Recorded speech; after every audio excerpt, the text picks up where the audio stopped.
Welcome again to our program. It's really a new series, How to Control Your Negative Emotions. And this segment, we shall be talking about doubt. Everybody has self-doubt, and it's crippling, even killing. I want to explore that in every possible detail, and I have the opportunity, since we're doing this every night of the week now, here in Los Angeles at least, to take it easy and to develop the idea very slowly. The first few half-hour segments, I'm going to explore some theory. It's not theory to me, because it's a fact, but it'll be theory to you, and it'll be mind-blowing to you. It'll be shocking to you. It'll be very disturbing. There's some strange things about self-doubt, because your self-doubt can become a belief. For example, if you believe something, let's say you were Adam in the Garden of Eden. Let's make it simple, and God said to you, "Now, don't eat of the fruit. Don't eat that. Don't ride your bicycle. We'll take a bicycle. Don't ride your bicycle today, Adam, because I don't want you to. I know more about danger and about the problems of life and the lurking, hidden dangers everywhere than you do. So you just trust your father. Just don't ride the bicycle." So a little boy comes along and says, "Don't listen to your dad. Your dad's just testing you. He wants to see if you're a man." He makes a good argument. He's appealing to the concupiscence, that is the rebelliousness, the desire in little Adam, little son of God, to be his own person, his own God. But by the way, that's a belief that everybody feels deep down inside. We all want to be God. And for this reason, it's easy for someone to come along and to cause us to doubt what we know is right in our heart. Because we don't want to owe allegiance to anything greater than ourselves if we want to be that great one ourselves. We want to be above everything and beneath nothing. We don't want to be beneath common sense. We don't owe any duty to what is higher than ourselves. See, if we're going to be that ourselves, we can't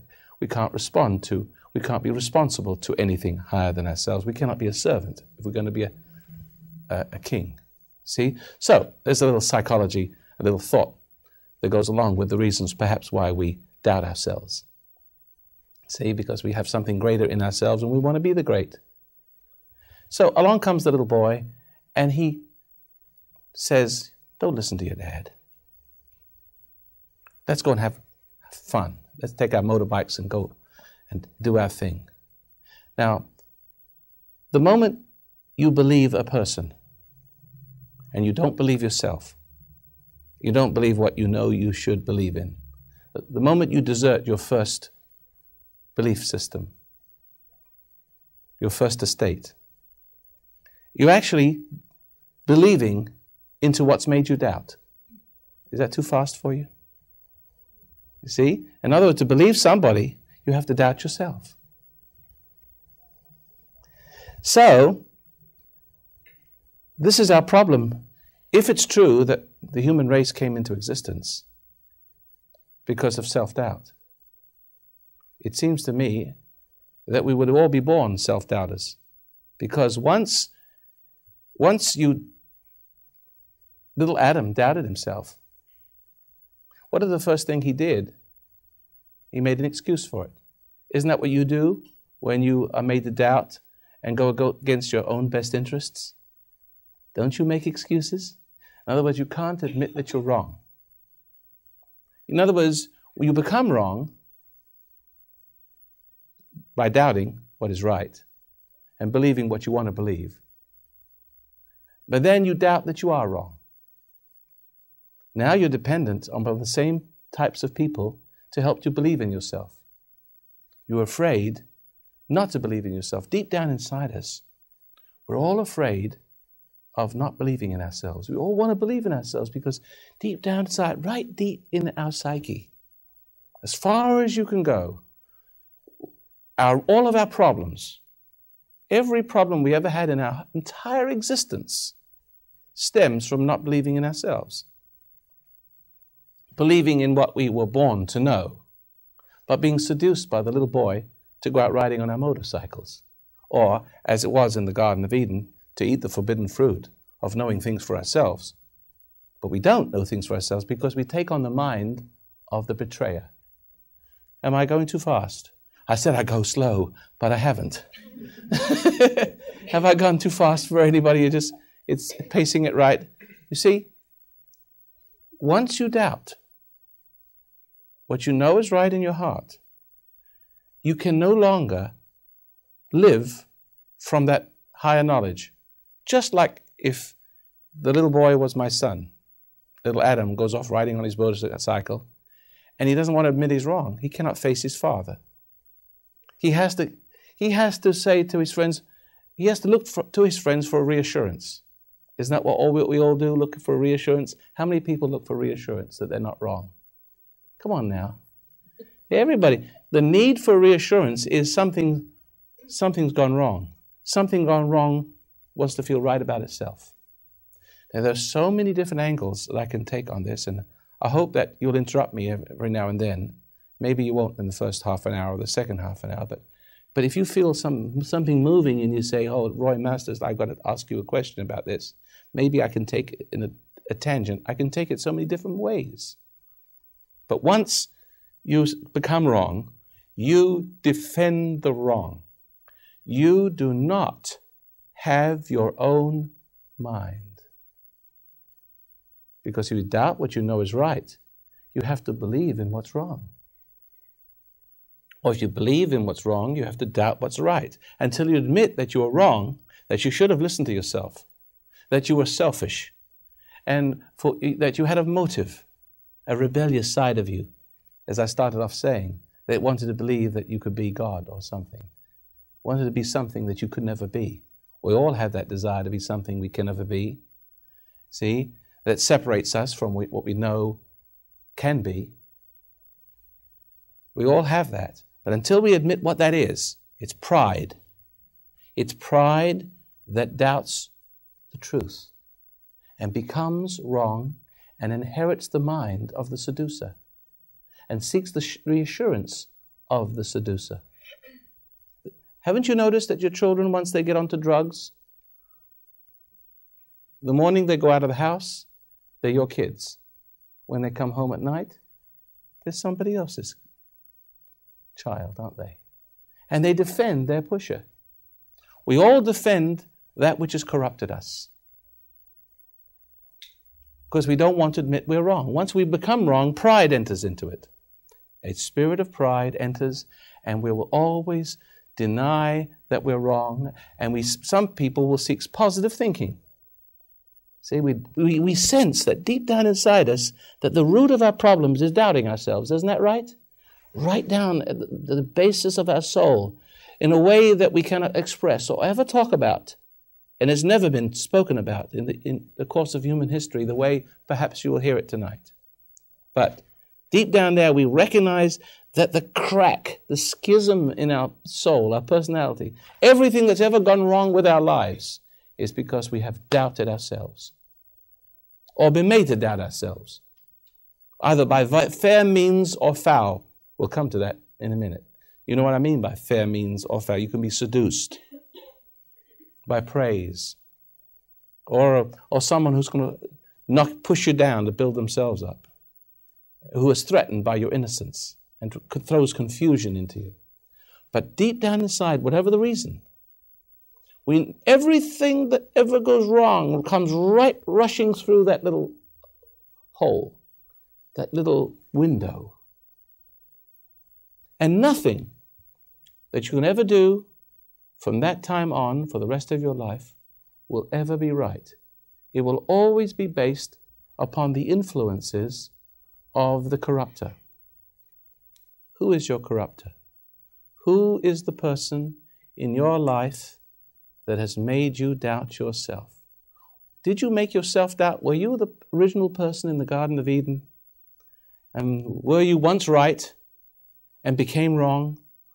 Do you ever remember being right? Or do you only remember doubting yourself, living with that, and being subject to the naughty little boys, the pressures of our environment, our society, who sort of stand there unholy in the place of the holy, pouring into us information and ideas and concepts and beliefs, and putting their will into us and making us think we don't know, that they know what's best for us. God, how we hate authority. How many people hate authority? You do? How many people love authority? Oh, good, I'm glad. Because you've got to be out of your mind to love authority. Because the kind of authorities that you could love are not here. They're from another planet. See, the bats that have got into the belfry, they're the ones that continue the legacy of your exploiting your fallen nature, making you doubt, and building into you their kingdom, willing through you their kingdom of hell on earth. Even in the United States of America, we've pulled ourselves up by our bootstraps. But look at it, wall-to-wall mayhem, wall-to-wall insanity. See, people seem not to be moving from the right spirit. Government, officials, parents, teachers. Well, what are they doing to us all the time? Making us doubt ourselves, winning through intimidation, winning through seduction, making people feel good when they're not good. When you seek love, what is love? It's only just the reassurance that you're not wrong. When you find someone that loves you the way you are, it takes away all self-doubt. But you've got to doubt yourself. My job tonight is to make you doubt yourself. Because you see, you keep trying to seek reassurances that you're not wrong. Because you think, deep down inside, you have the fear of doubting yourself. Because the most terrible tragedy in your life has come from doubting yourself. And if you should ever doubt yourself again, it would be another tragedy, so you feel. Who understands me, please? You do, don't you? You see? Am I talking your language? But who has ever spoken to you in these terms? The greatest tragedy in your life now, you think, is doubting yourself. So you try to believe in yourself. You try to get others to believe in yourself. To believe in you. You enslave yourself to them in order to get them to believe in you. You believe in something that believes in you. God, that's another mess.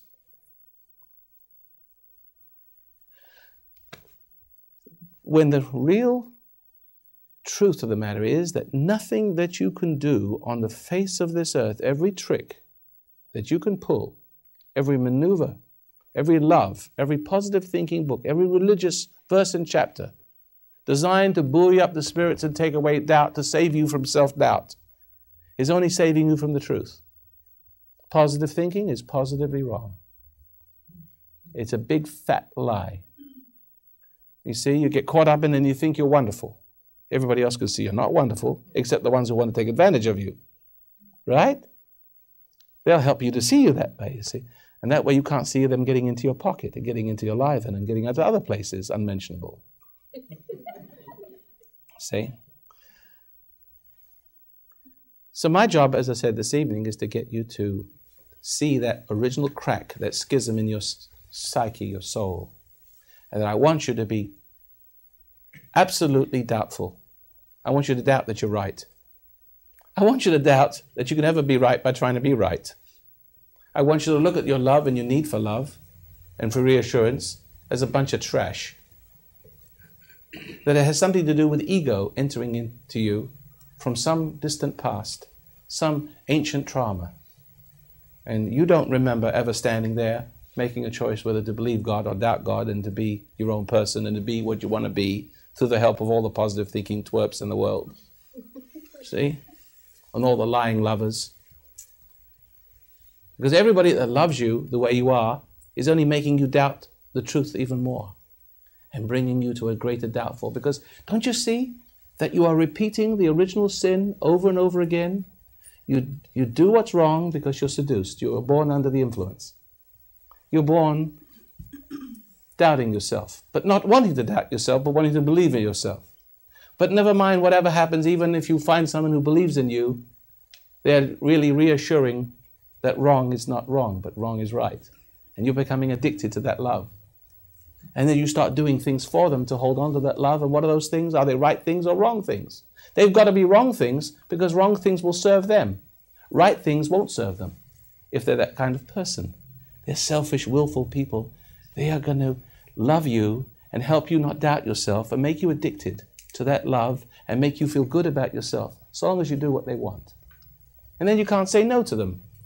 You see why the kids they got a campaign going on for our kids to say no to drugs? Just say no. What a bunch of jerks. They can't say no.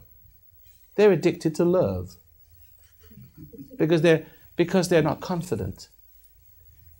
They're not themselves. They're insecure. Their whole sense of existence and self comes from the approval of others, to which they're enslaved for that approval. You get that approval, and what do? You have to do something wrong for it. You have to go along with the crowd. Oh, then they'll say you're groovy, man, groovy. And you're not groovy, you're worse than you ever were before. And then comes the drugs. Well, after a while, love is not a big enough drug. Then you need the drug to anesthetize your conscience, to reassure you that you are God or that you're something which you're not. And everything that makes you think that you're a something makes you a bigger nothing.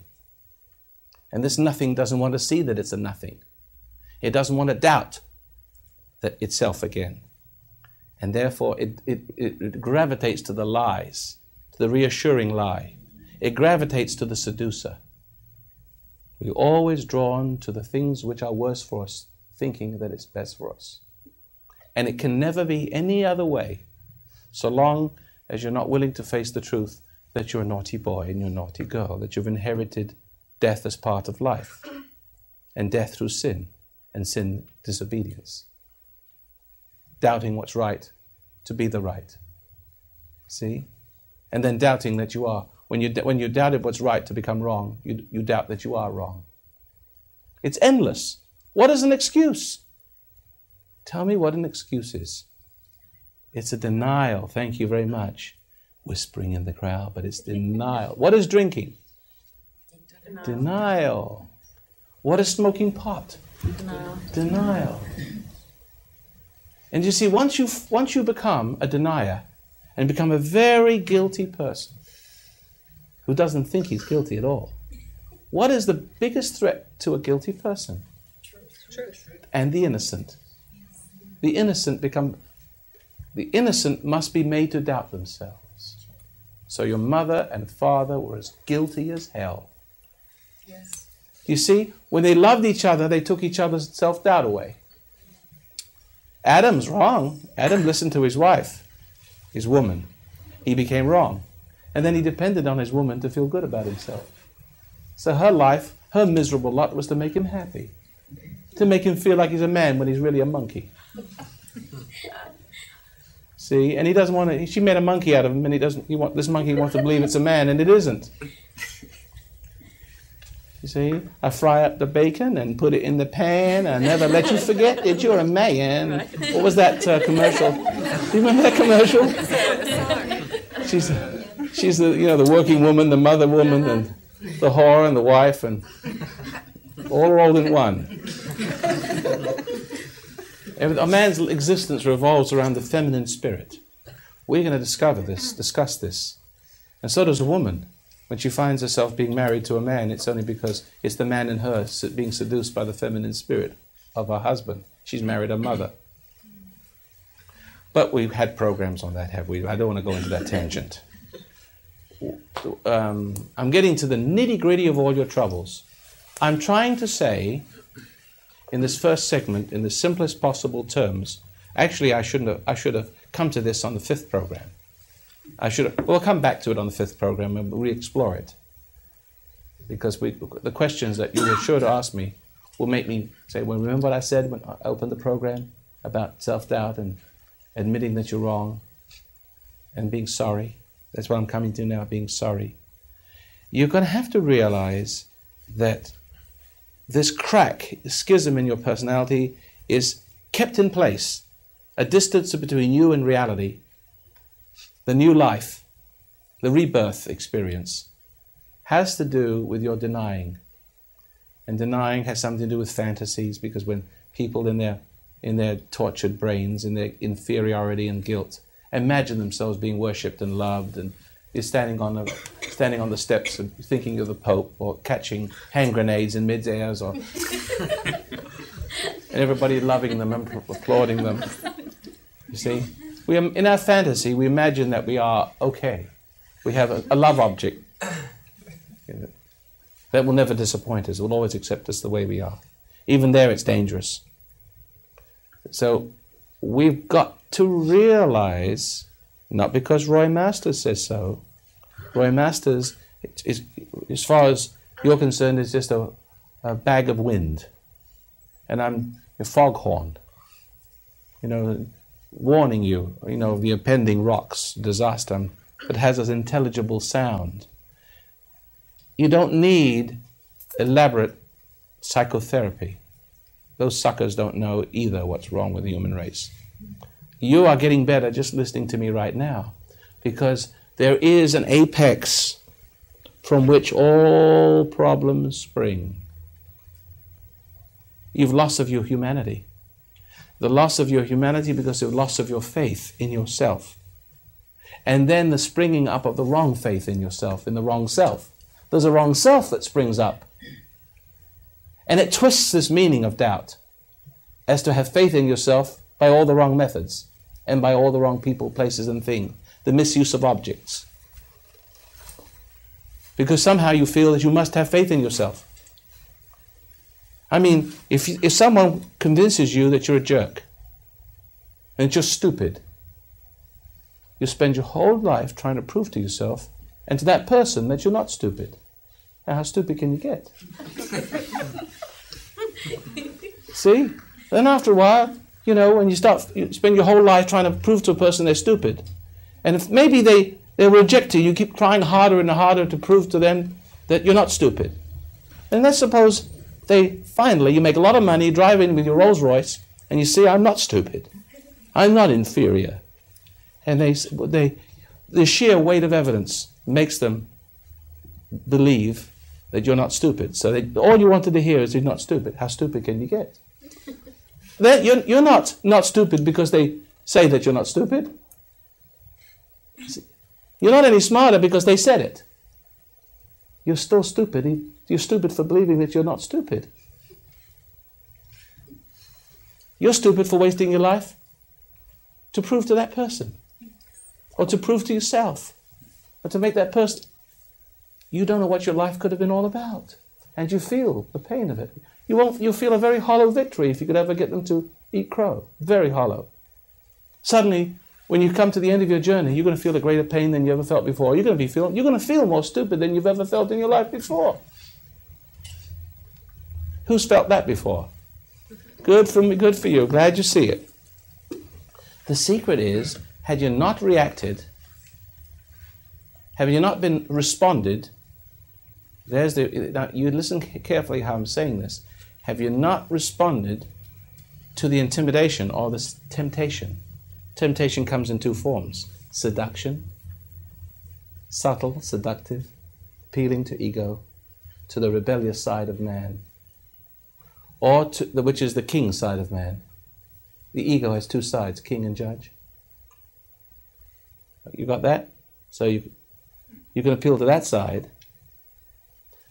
or to the judge side, because you can still be a king by being a judge.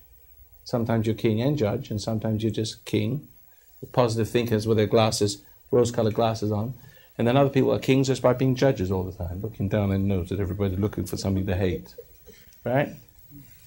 Addicted to that, because you have to judge what's wrong so you don't have to see what you're wrong, the standard that you've left behind to judge. You have to always judge somebody else so you won't feel the judgment on yourself. See? You get high on judging, the king side. So you see, if you had not have responded to temptation, there's the word again, temptation, seductive by two means, love and hate. Tempts. It appeals to that part of it. Had you not responded and been separated from the ground of your original being, you would never have become stupid. So you call me stupid. Roy Masters is stupid. He's an idiot. Boy, what a joke. I hear that all the time.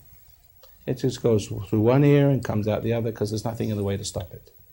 But there's no ego to feel it, see?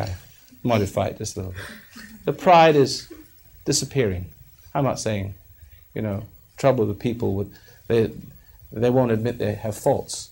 I would admit my faults if I had any. You know what I mean? But you got to.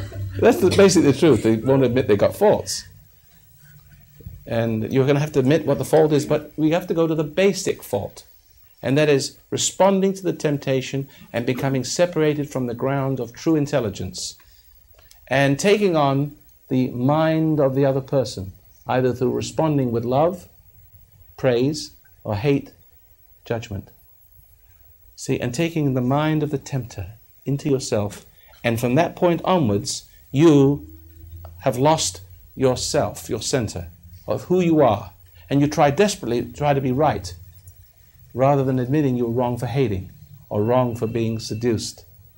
Someone found your weakness and appealed to it, right? There are always people out there that can do that. Looking for that little chink in your, look at that weakness. And that weakness is pridefulness, that little rebellious spirit, the part of you that's wrong, that doesn't want to admit it's wrong. That can be seduced by love. See? Or if you hate your father, someone will support your hate, your rebellion against your father or your country or anything else. You take on the mind of that person and you slowly disintegrate. Now, in our next session, we're going to take this idea further.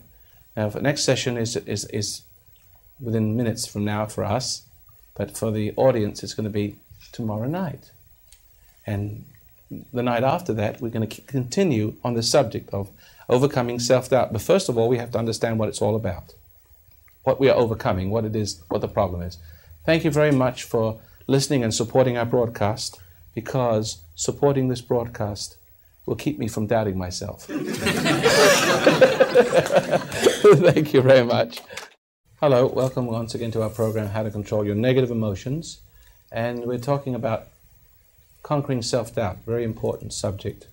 And one segment has already been wasted on this subject. We're coming to our second part, and we've been discussing up to now the factor is that when we doubt ourselves, when we respond to any kind of temptation like pressure, cruelty, someone appealing to our ego, we are separated by that response from the ground of our original belief system, and we buy into the belief system of another. Literally, the mind of another person gets inside us.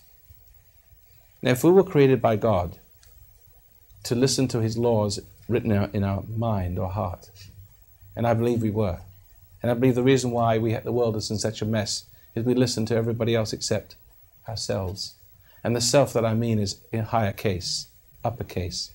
It's a self that we've forgotten. See, it's a self that we've made a dream.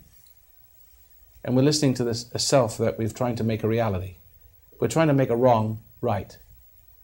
And we're trying to make the truth in our hearts that's persecuting us, and as a conscience, we're denying that. We drink, we smoke, we associate with people, the wrong kind, who reassure us that wrong is right. And that's basically the problem that all of us have. Not listening to what we know is right, but listening to everything else that makes us feel good. The spirit of some original seduction, some distant trauma. And as I said before, it comes through the failing of every man.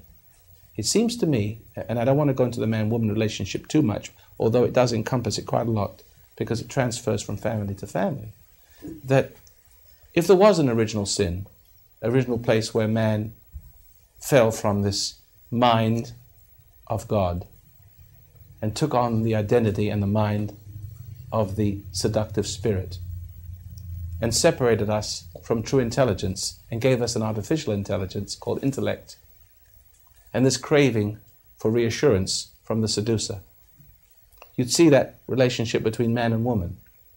Man, woman being, having the seductive spirit, the guile, that understands the weakness for man's need for reassurance, that he's not a monkey. She made a monkey out of him. But man feels awkward. He feels fleshly. He feels powerless. He feels wrong. And strangely, he's attracted to the woman, the very kind of woman that that made him wrong in the first place. Mama, light my fire. Make me feel good. See, and that's the very kind of spirit that did him in. And drug addicts, the same with drug addicts, with drug pushers. That's why the drug pushers have a hold on the minds of your children. They know that once they can make them do something wrong and cross from, West Germany into East Germany, they've got them. See, they're into their mind and into their hearts. And they're loyal to that spirit for the sake of the reassurances that they need. Because once you become wrong, you will defend that position. The homosexuals, the drunks, the alcoholics. No one likes to be wrong. The pride of life is strong. And we are in conflict with God, reality, or conscience. And all the people of the world, all the manipulators and tyrants understand this phenomenon. Make you wrong. If they can make you wrong, if they can teach you to be wrong and do something wrong and tease you out of your center, out of your tree, if they can do that, you will belong to them. And you will become dependent on their reassurances. You'll become dependent on their love. And their love will make you worse, like Hitler's love made the Germans worse. Ayatollah's love makes the Iranian fanatics crazier than ever. It dehumanizes you more, and when it dehumanizes you more, it reassures you that the wrongs you've been made to do by that will that is in you, it reassures you that wrong is not wrong. It helps you deny the truth that could set you free. You shall know the truth, and the truth will set you free. The truth is, you're all wrong. And you see, everybody's trying to be right through being educated, and lording it over others, pulling rank, being ministers, doctors, lawyers. Everybody's knocking everybody down, building themselves up. Everybody's making everybody doubt themselves. And now remember, a good and lawful, loving wife must make a man doubt himself. She's not a good whore unless she can make him doubt himself. It's very exciting because men feel antsy. They feel insecure. Wrong men that are separated from their creator, see, have the mind of a woman. See, and the fallen nature cries out to that which has felled it, seduced it. Love me, tell me I'm okay. Like the little boy who was seduced to ride a bicycle when his father told him not to. When he becomes wrong, he can't face his father. The only way he can enjoy favor with his father when he's fallen out of favor is to take a deep breath, feel the guilt, go back home, and as he approaches the door, he feels like his father's going to spit in his eye. And he feels this tremendous remorse and guilt and pain, and he knocks on the door and says, take a big swallow, said, Daddy, I'm wrong. I should have listened to you. Look at all the trouble I'm in. And I realized it, and the more I sought for my friends to tell me I was all right, so I could forget you. See? This is what we're all doing. The more I sought my friends' assurances, the more I forgot you, and the more I thought I was all right, but the more I became a slave of my friends. And I found I had to do what they wanted to do, and everything they wanted me to do was wrong. Because they were closer to hell than I was. The blind leading the blind. And I had their mind, and they didn't have my best interest at heart. And I know when you told me not to ride the bicycle or to take the forbidden fruit, I know you knew more than I did. I couldn't see what I was getting into, but you knew what I was getting into. I know now because I'm into it, and I've experienced the horror and the length and depth and breadth of it. What you were trying to save me from, but I couldn't see it. I was too blind. And all it took was me to obey you and to trust you, and I didn't. I thought I could be God by eating the forbidden fruit. And the seducer understood that and bade me eat it. And when I did, I made excuses. And you sought me, and I was in the garden. And I was hiding because I was naked, and you asked me, who told you you were naked? See, I was ashamed. I became a sexual being. I'd fallen. I'd become a sensual person. Now this sensual person seeks the very person who made it sensual, the woman, to reassure that the sensual animal beast is really man. And this is the basis of human love. This is what makes men turn into animals. The love of a woman. Because the love of a woman is almost like the love of a god. for its fallen creature. It keeps saving it and raising it up. It keeps saving it from salvation. And we keep believing, the man keeps believing that the wrong is right, and that that the monkey is a man, while she's making a monkey out of him. He's blinded to the truth, because her love helps him reject reality, to be that reality. He's becoming a dog while he thinks he's a God. And this dog thinks he's a God so long as he has someone's love. Gentlemen, am I right or wrong? See, love is the love you need helps you doubt yourself. Well, to believe in yourself, but to doubt the truth. And that same love, I'm not saying men shouldn't love each other. I'm not saying that. But I know that my words will be misconstrued or misconstrued. See? And I know that, and there's no way in the world, you see, because people who want to hear that, people who are very bad people, they're just going to take what you say and twist it in their own mind, so they don't want to hear the truth. They're going to say, I hate women. They're going to say, I'm saying that you shouldn't have sex. I'm not saying that. I'm saying there's a right way and a wrong way, and I'm exploring the wrong way. You'll say, well, what is the right way? Well, give me a chance. What is the right way to love? What is the right... First of all, you have to realize what the wrong way is. Because no one needs to teach you what the right way is. Why would... Canaries don't have to be taught how to sing. They don't need a school teacher to teach them how to warble. They don't have a voice master. They sing beautifully just the first time they try. And they can never do any better than what they do. What we have to look at is what the fault. We have to look at what lies at the root of our troubles. And that is pride, going before the fall.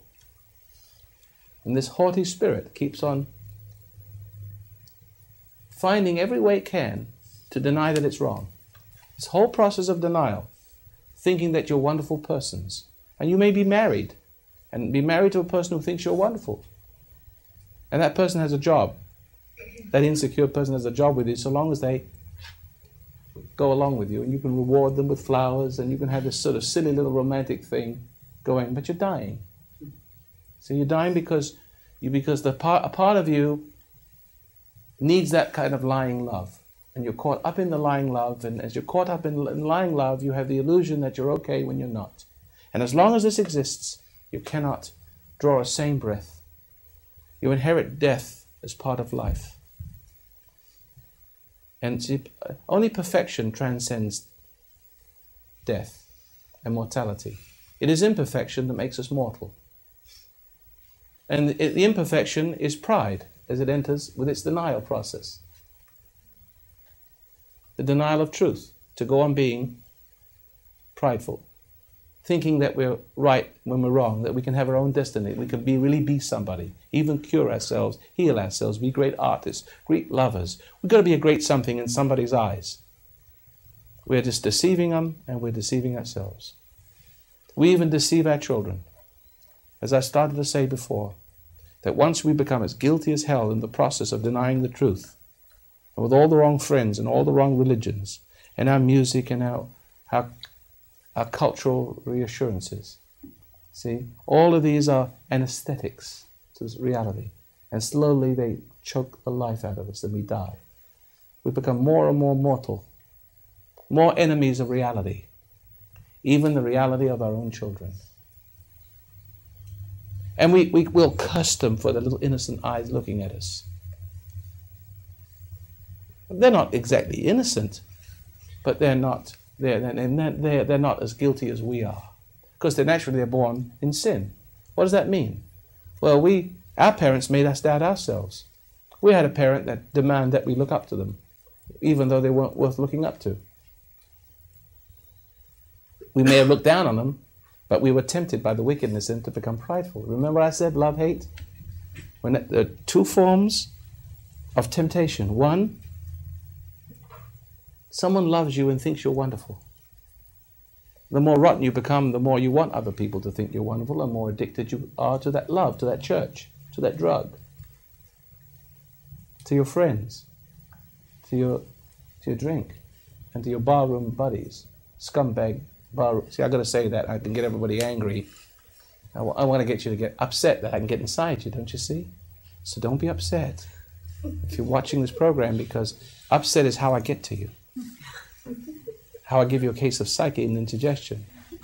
Listen, my friends out there, it's one thing to hate somebody when they're wrong. Have you ever hated someone when they're right? How many people ever hated me for being right? What happened to you?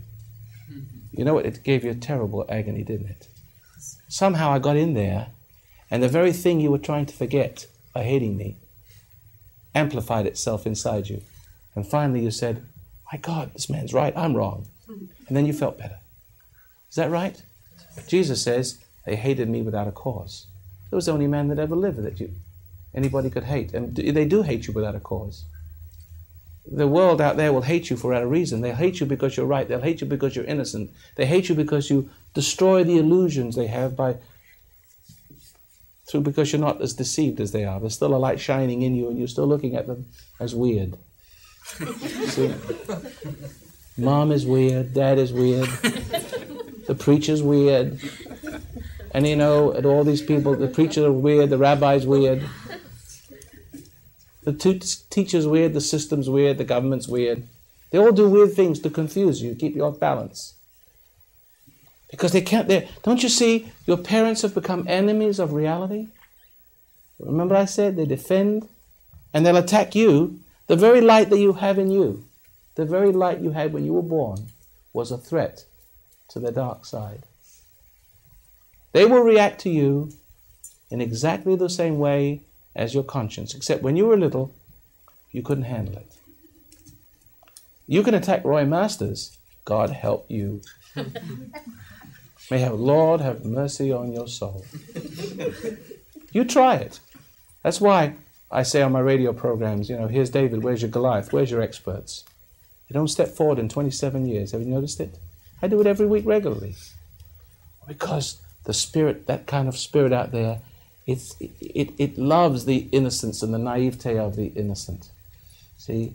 The ones that are not able, fully informed of how to deal with the likes of them. But I am fully informed how to deal with the likes of them, and the more you try to make me doubt myself, the more I make you doubt yourself. See, the secret is I don't respond. I know what you're up to. I know that the only way you can have confidence, the wicked parent, or the confounded parent, because not all parents are wicked, they're just confounded, but they're still under the system. They're bound to serve their God. And to have faith in themselves by knocking you down, raising yourselves up by knocking you down. Believing in themselves, making you doubt yourself. That's how they get confidence. How a coward becomes a bully. Because he becomes a bully because the only way he can believe in himself and raise himself up is to knock other people down by the same method that God knocked him down. So therefore, the people that have faith in themselves can only have faith in themselves when there's no truth to diminish that faith. See? So therefore, this is the reason why we have problems in the home. Wrong authority. If the spirit of the Garden of Eden a long time ago has come from generation to the failings of fathers, through the mothers, to the failings of fathers, and now the little children are born into the world with these ogres called parents. Mm-hmm. Am I saying something? Am I poking fun at apple pie and so Chevrolets? And that's so true. Anybody want to object right now or forever hold their peace? Right. Parents are crazy. And they inherit a legacy of insanity and driving you insane. And they won't be happy until you are doubting yourself and completely as insane as they are.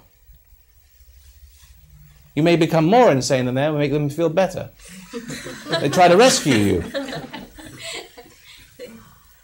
That's how criminals become hardened. See? They don't understand what they're doing. They'll confuse you.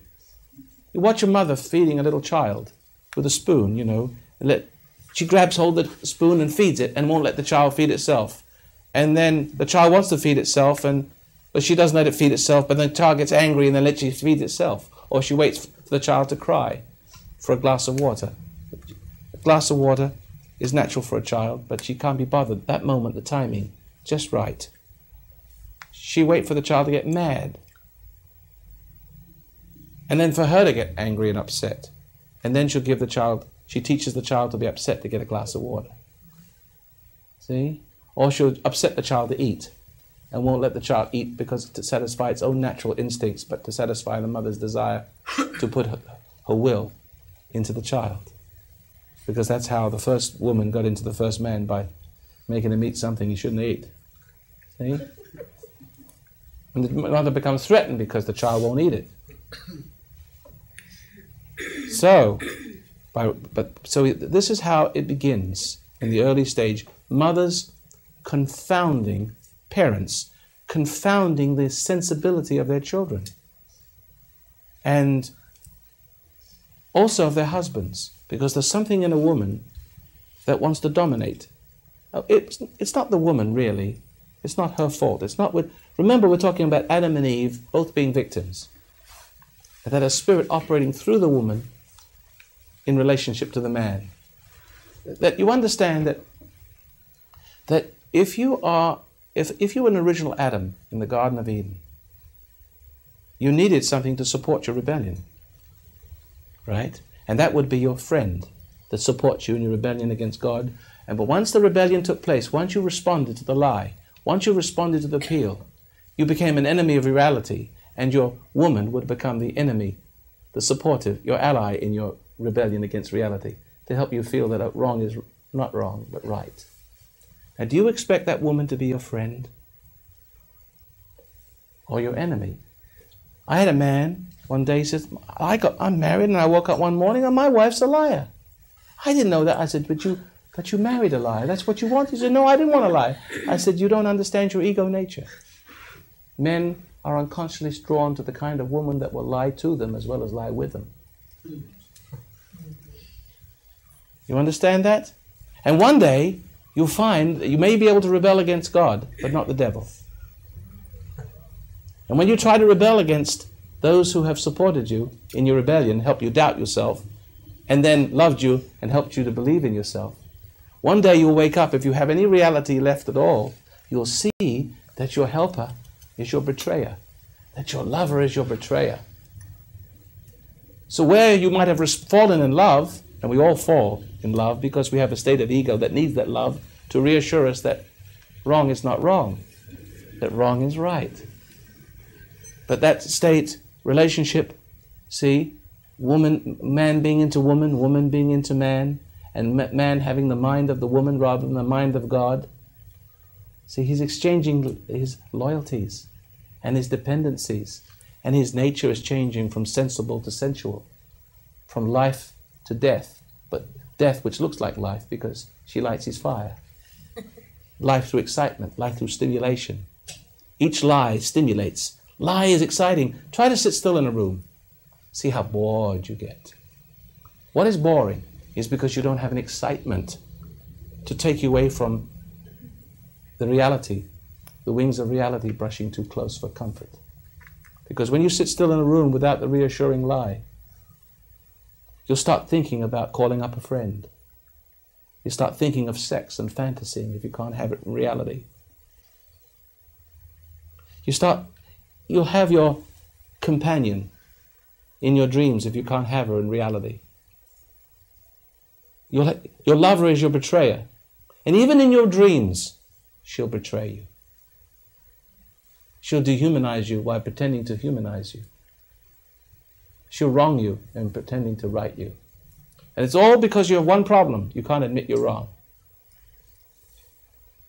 And you'll find that everything that reassures you, drugs, sex, music, rock and roll, false religions, and they abound everywhere, even in the name of Christ.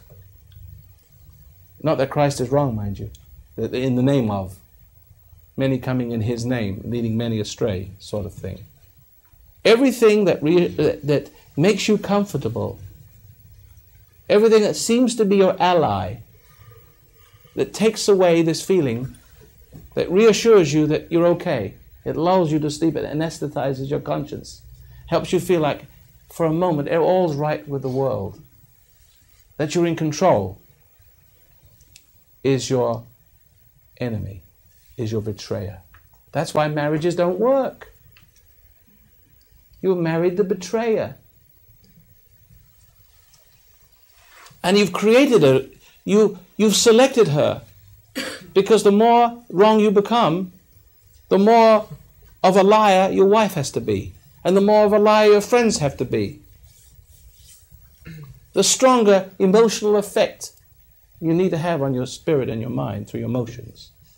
You need to be more excited, more high, to pull you away from realizing the truth, because you're afraid of self-doubt.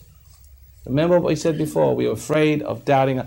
The root of all human problems is, and we know it deep down in our soul, that once we have doubted ourselves and become wrong, we doubt that we are wrong.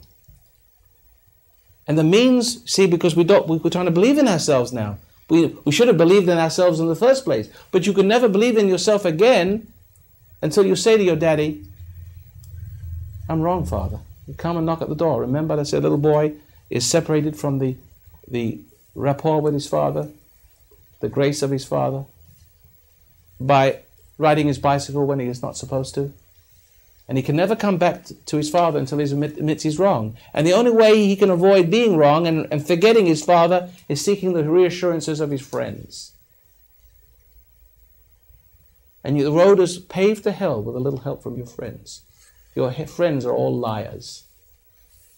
You haven't got any friends. You haven't got any friends. And I'm the friend, and I'm telling you the truth, and you think I want to throw rocks at me. A lot of people want to throw rocks at me, and I'm your friend. Because I tell you the truth. Because truth is painful. And if I was a little kid and if I was your son, you probably beat me up. Confuse me, confound me. Make me think I'm a fool. Make me feel like I'm an ugly duckling. An alien from another planet. The whole family would pounce on me. But I'm not a little kid. And you can't do this to me anymore. I'm sick and tired of it, and I'm not going to take it anymore. And I want you to understand that the only thing that's wrong with you, and it can be changed, is for you to see what I'm saying in the light of reality. Come back to that thing. Yes, I've doubted myself. They've made me doubt myself. Usually by anger, by confusion, by cruelty. See? When somebody's angry with you, you naturally impart to you, through the sheer force of the energy of emotion, the idea in your little brain when you're small that you're wrong. And you're not wrong. They want to give you the idea that you're wrong. And anger strengthens the idea that you're wrong. And it makes you doubt yourself. And the more you doubt yourself, the more you become wrong. And so on. You doubt yourself and become wrong through anger. Anger makes you doubt yourself, and doubting yourself makes you angry that you did. It goes round and round in the circle until you die. You want to kill yourself. Well, that's the other part of the hour, and are you generating some questions now? Is it coming up? Anybody suffering from some of the things I'm talking about? We'll talk about that in the next segment. I'm thinking I've got a question and answer feeling coming on. Thank you very much, and please support our radio programs too, but our television programs, otherwise we won't make it. Thank you, and join us in our next video broadcast. Welcome once again to the program, How to Control Your Negative Emotions. And the subject matter, the continuing subject matter, is how to overcome self-doubt. I've been kind of negative up to this point because we're exploring what the problem is. And just to recap the last program, the last half-hour segment, I said, basically, well, this is where we ended there anyway, and I think we can begin here, that when you become upset, you doubt yourself. And that the intimidator who wants you to doubt yourself gets into your mind, and their mind becomes your mind, and their will becomes your will the moment you doubt yourself, because doubting yourself separates you from your own mind. Not your brain mind, your intellectual sausage, your massive sausage skin that you got in there passes for a brain. You know, a bunch of little computer lights that are going on and off. Whales and worms have got those. And they're not smart. What makes us smart, really, that's simply a capacity to remember facts and to implement them in word, thought, and deed. But what makes you really smart is the understanding which no animal can have. And the understanding coming from that which created everything in the universe, including yourself. To know him as God, but instead you want to know yourself as God. Therefore you don't want to understand when you become wrong. Because when you become wrong, you no longer are the child of God, but just the child of something that's taken you from that. And we've gone over this several times, that whole problem of doubting yourself is a pride thing. And pride, the nature of pride enters when you fall to doubt. Now, you are not Adam and Eve in the garden experiencing the original sin. You were born into an environment that is controlled by those forces, those intellectual forces, leaders, teachers, gurus, spiritual guides, priests, rabbis, I don't care who they are. Authority, big word, no wonder we hate them. Because they stand there as if they knew and guiding us to hell, while they're twice as ripe as for hell than they are themselves, the blind leaders and the blind. And we know there's something wrong with their teaching systems. We know there's something wrong with the advice of our parents. Even when they're right, they're wrong. You know, they have a wrong way of telling us, so we don't accept it. So we don't even believe their truth when they're telling us the truth. And it's all part of the game they play with our brain. And then we do something dumb and say, well, I told you, I tried to tell you. And you get upset. Even so, you get confused because it does seem that they told you the right thing, but somehow the way they told it to you was pushy and before its time and not properly motivated. It wasn't strong enough. It was too strong. It didn't have a divine presence. It didn't have your best interest at heart. There was something weak there that wasn't strong enough to help you to stand on your own 2 feet. The advice wasn't strong enough it wasn't wise enough. It wasn't astute enough, sharp enough to bring you back to the pristine paradisiacal state of self-reliance, of being, subject to the Creator. Wasn't strong enough. You couldn't recognize their authority. So you recognize my authority. I'm going to be very careful about this. You recognize me. I have no degrees. I left school. Let me see. I'll take it a little further back. There was 4 in the class. In my school, I was 4th in the class. See? I blew that punchline. I was 4th in the class, but there was only 4 in the class. Ha ha. But the thing is, I'm not smart. I'm intelligent.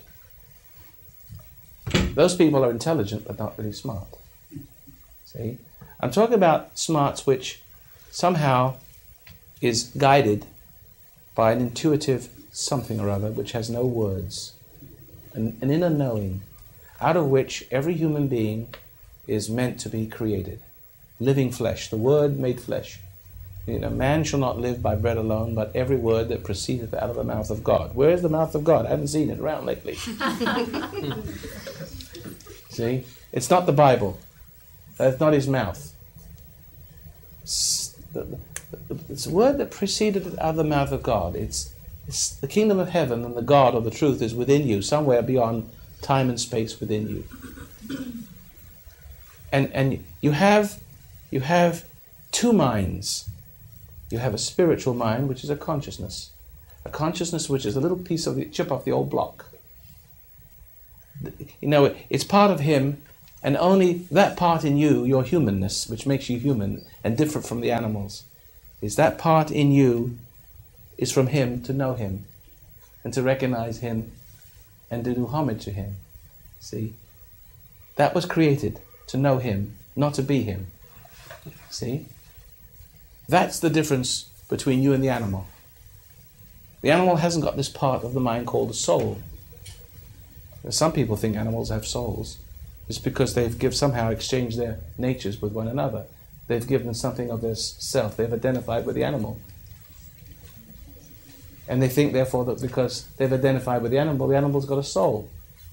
This little soul, which is a little piece of them into the animal, is looking back at them and worshipping them as God. See, people have relationship with animals like people should have with God. They projected a little bit of themselves into the animal. And then suddenly the animal is the child of light, and it wags its little tail, and it rubs its little wet nose, and it's dependent on this God, this man, this two-legged animal. And some people only know how to relate to these animals that they've created in their own image for the love and reassurance that they need that they're some kind of God, and this little creature needs them, and they come down out of their heaven because this animal couldn't exist without the love of this God.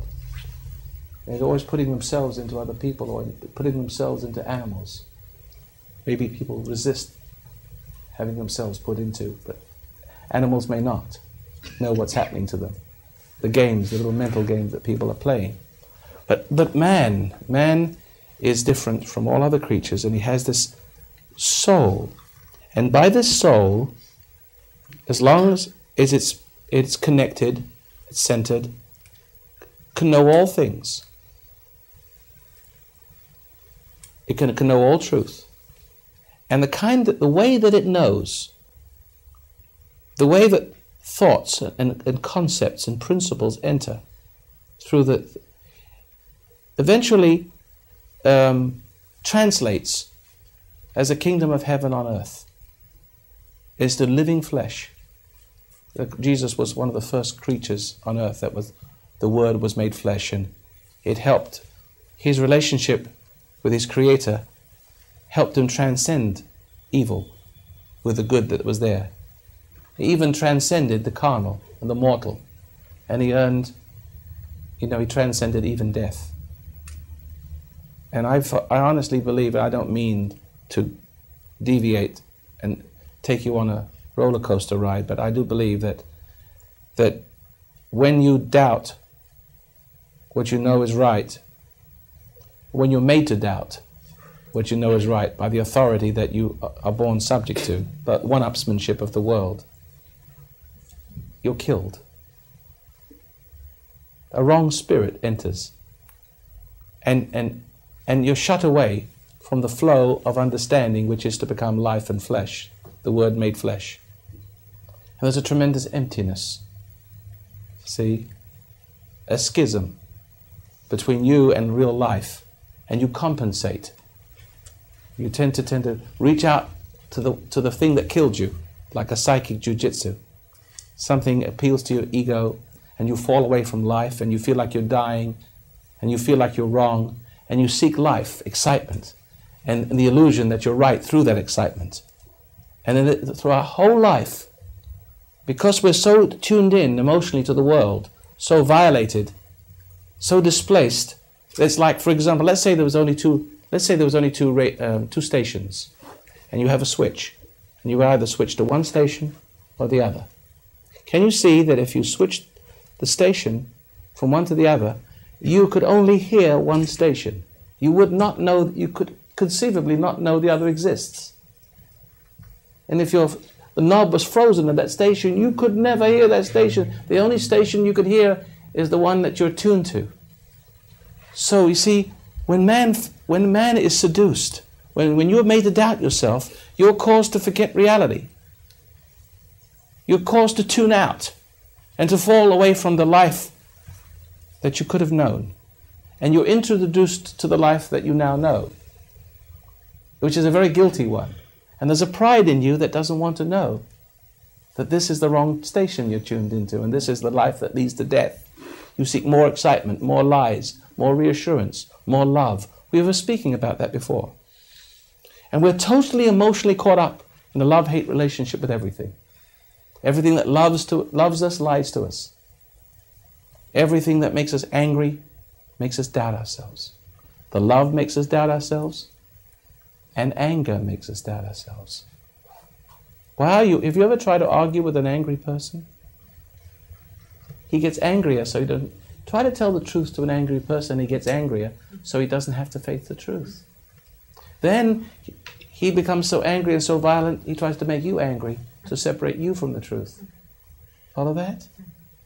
So ever since you were a small child, there is these forces working on you, trying to upset you, mostly upset you, to make you doubt yourself. Once they've succeeded in making you doubt yourself, then they give you approval. Have you ever seen your wife upset you and then you feel guilty? As you gentlemen in the audience, have you ever had a mother or a wife upset you and nag you, and you feel so guilty, and then you seek your mother's love? Have you ever been upset by your wife, had a good argument with your wife, and then you come home and you try to make up to her and get her love and get her approval, and she's willing to give it to you? And my wife will oppose me when I'm right and agree with me when I'm wrong. See, when she opposes me, hoping to upset me, to make me wrong. And when I become wrong, she'll love the wrong that she's implanted with her love. Total confusion. The hate makes me doubt myself. It separates me from the true self. It introduces me the self that's her. And the self that her cries out to her for love. And when I get it, I feel good about myself, but the whole process of her love is making me doubt. It's sort of saving me from my shame. Do you know what's wrong with a lot of people? Is that, do you know why prostitutes and whores and the people in the media, and movie stars, and not all of them are, but most of them are, I would say. Why they have so many love affairs, and they have AIDS, and they seem no shame about, they're glorifying the AIDS thing and how many different wives they have. One film star I know has 8 husbands already. And you watch all this intrigue and all these beautiful people doing these strange things. But in your own life, you also look for what I call unconflicted people. Unconflicted people. People without guilt. People without shame. I know I'm blowing the question and answer period here, but it's coming pretty strong here. People without shame, because, see, when you have the people who make you wrong, see, they are closer to hell than you are. And they share the mind of hell. And there's something about people when they're wrong, is that they are under compulsion to evangelize their wrong, to just put out the light of the innocent, even their own children. You see this campaign about AIDS in the media now. They're making all the people think they're homophobics. They're trying to make you think you're wrong for seeing that they're wrong. Dangerous, because the children today being assaulted by the media are causing to doubt what they know is right in their hearts. And the minute you start to doubt what you know is right in your heart, if you believe that you're wrong, you're wrong. That's how you become wrong, when you believe you're wrong when you're not wrong. That's why you've got to come back to, well, how do you get back to being right? You come back to being right by seeing that you're wrong for listening to everybody else but you, and for whatever selfish reasons are involved. The need for love to help you doubt that you're wrong. The need to hate, to judge, so that you can feel right by judging another's wrong. That's all a process of doubting yourself. See, you have to admit that you're wrong, and when you admit you're wrong, don't be afraid of admitting you're wrong. Remember what I said about how afraid we are to admit we're wrong. Once we become guilty, we don't want to admit that we're guilty. Once we become wrong, we don't want to admit we're wrong, because we're afraid of doubting ourselves, because we sense that some doubt is the reason why we're wrong in the first place. We doubted what was right, we became wrong. But now, since we remember that doubting ourselves was wrong, and it caused all the trouble in our life, we're trying to believe in ourselves, but we're believing in the wrong person. And we're getting other people who are wrong persons to believe in us, see, to help us to doubt ourselves. And we also support other people who are wrong. We're very supportive to other people when they're wrong, because it makes them feel good about themselves, because they doubt themselves if you love them. They doubt that they're wrong. Do you understand that complicated thing? Don't be afraid to admit you're wrong, because the more you know that you're wrong, the more sure you are that you're wrong. that much more sure will you be when you know you're right. The beginning of being right is repentance. Seeing that you're wrong and not resenting knowing it. There's another way of saying it. Seeing where everything, the resentment of your parents, it's the hostility towards the bad example of your parents, the hate which separated you from the ground of your true being and caused the spirit of pride to enter, to take up residence, and to seek unconflicted people, to take away guilt. Now I'm coming back to the idea of unconflicted people, because they're out there in the world. Haven't you noticed that when you're wrong, you gravitate to all the wrong people? The more wrong you are, the lower you sink, and the more comfort you seek in those lower people. Why is this? It's because at the lowest bottom of the ladder, where hell is itself, there's an absolute opposite truth. It's like an antimatter and matter. Wrong is right and right is wrong. It's totally anti-human, anti-religious. It's hate where love is. And everything is backwards. And that once a person shares the mind of this spirit, to whatever degree, greater or smaller, the more rotten you are, the closer you are to hell, and the more power you have to do people in, the more ruthless you become, destroying people's innocence and confidence, and getting strength by domination and making people helpless to overcome your own helplessness, and making people guilty. Because if you can make people guilty, if you can make people, once you've made to do wrong, you are serving the wrong mind. And unconsciously you become a beast, the devil's pawn. If you pardon the word devil, people cringe. But you have a spirit operating through you that has no tolerance for the innocence of others, and you become an evangelist. You have an evangelic zeal. And you are rewarded. Haven't you ever seen people upset you and walk away satisfied? Make you doubt yourself and walk away? Have you ever seen that? That's the nature. The whole trick, the whole war that's going on is to make you doubt yourself, to make you wrong, and to make you dependent upon the systems, the reassurances of those who now control you through making you feel okay about yourself. Everything is wrong with your life. And you, when you become a father and mother, you won't have tolerance for your children. You'll be impatient and cruel and irritable and confusing. The classic confusing bitch. Female, right? Who had a mother like that? Look at her. Plenty. Why? She can't help herself. She is the traditional support of the male ego. The man marries a liar. He doesn't know he's a liar, she's a liar, but men who cannot tolerate truth will marry liars. Their friends are liars. Their drugs lie to them, their music lies to them. It anesthetizes their conscience. They feel secure with what's made them wrong, because what has made them wrong loves them when they are wrong. See? And the closer you get, the more wrong people become, and the more dependent they are for their righteousness of confounding the innocent, the more ruthless you have to be.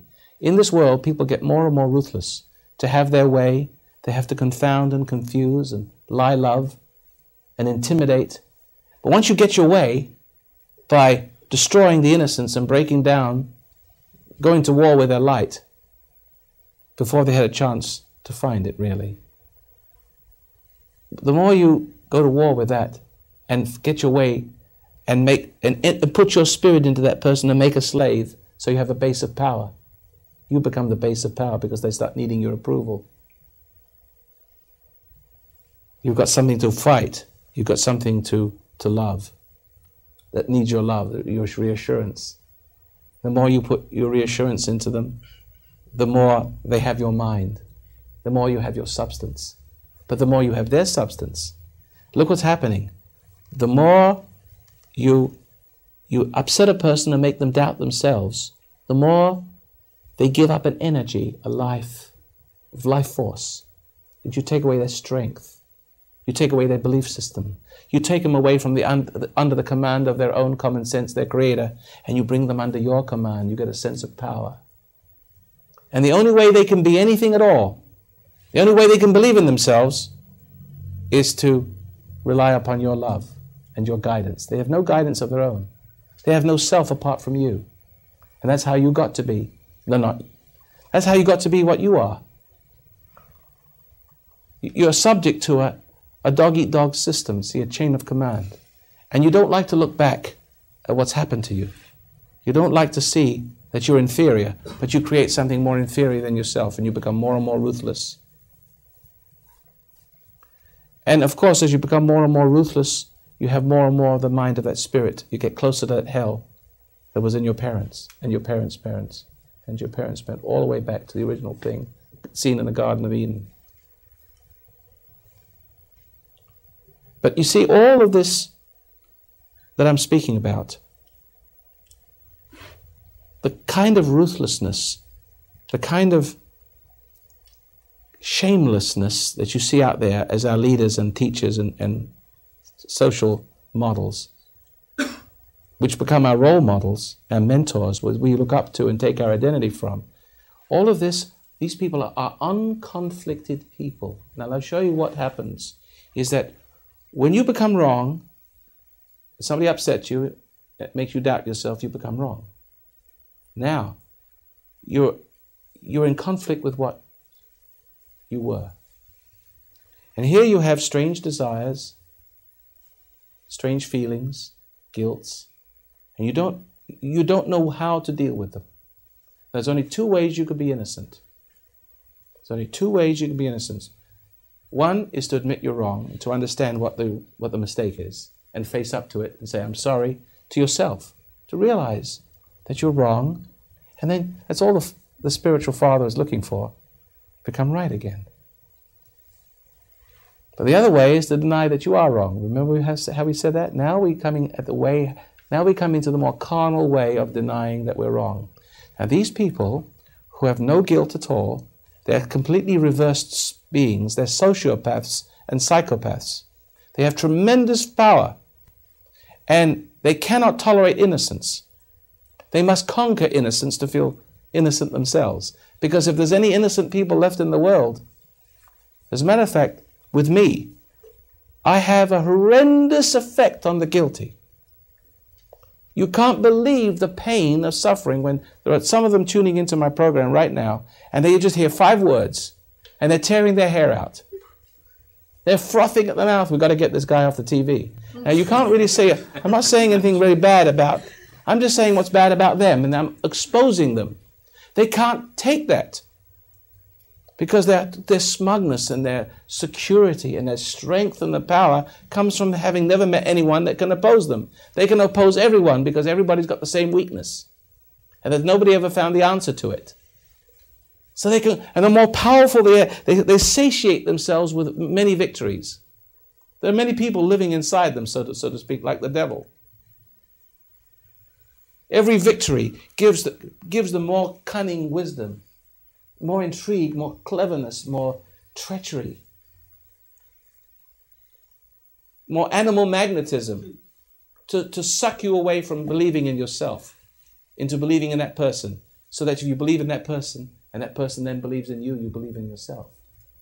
So here is the unconflicted person. They can take their clothes off on the stage and they can defecate on the stage without any shame at all. They can even be proud that they have AIDS. That's my strength, they will say. And you'll see one AIDS person sympathizing, glorifying the other person with AIDS. See? But the madness of it is this, is that they're an unconflicted person. And you solve your conflict when you see that person is without guilt. You think, this is a marvelous, how is it they have no guilt? How is they feel no shame? It's very comforting to identify and immerse yourself into their body. Merge with their love. Identify, escape from your guilt into their love. Immerse yourself into their love. Surrender to their love. So their love becomes your love, and your belief in them becomes your belief in yourself, that you're not guilty.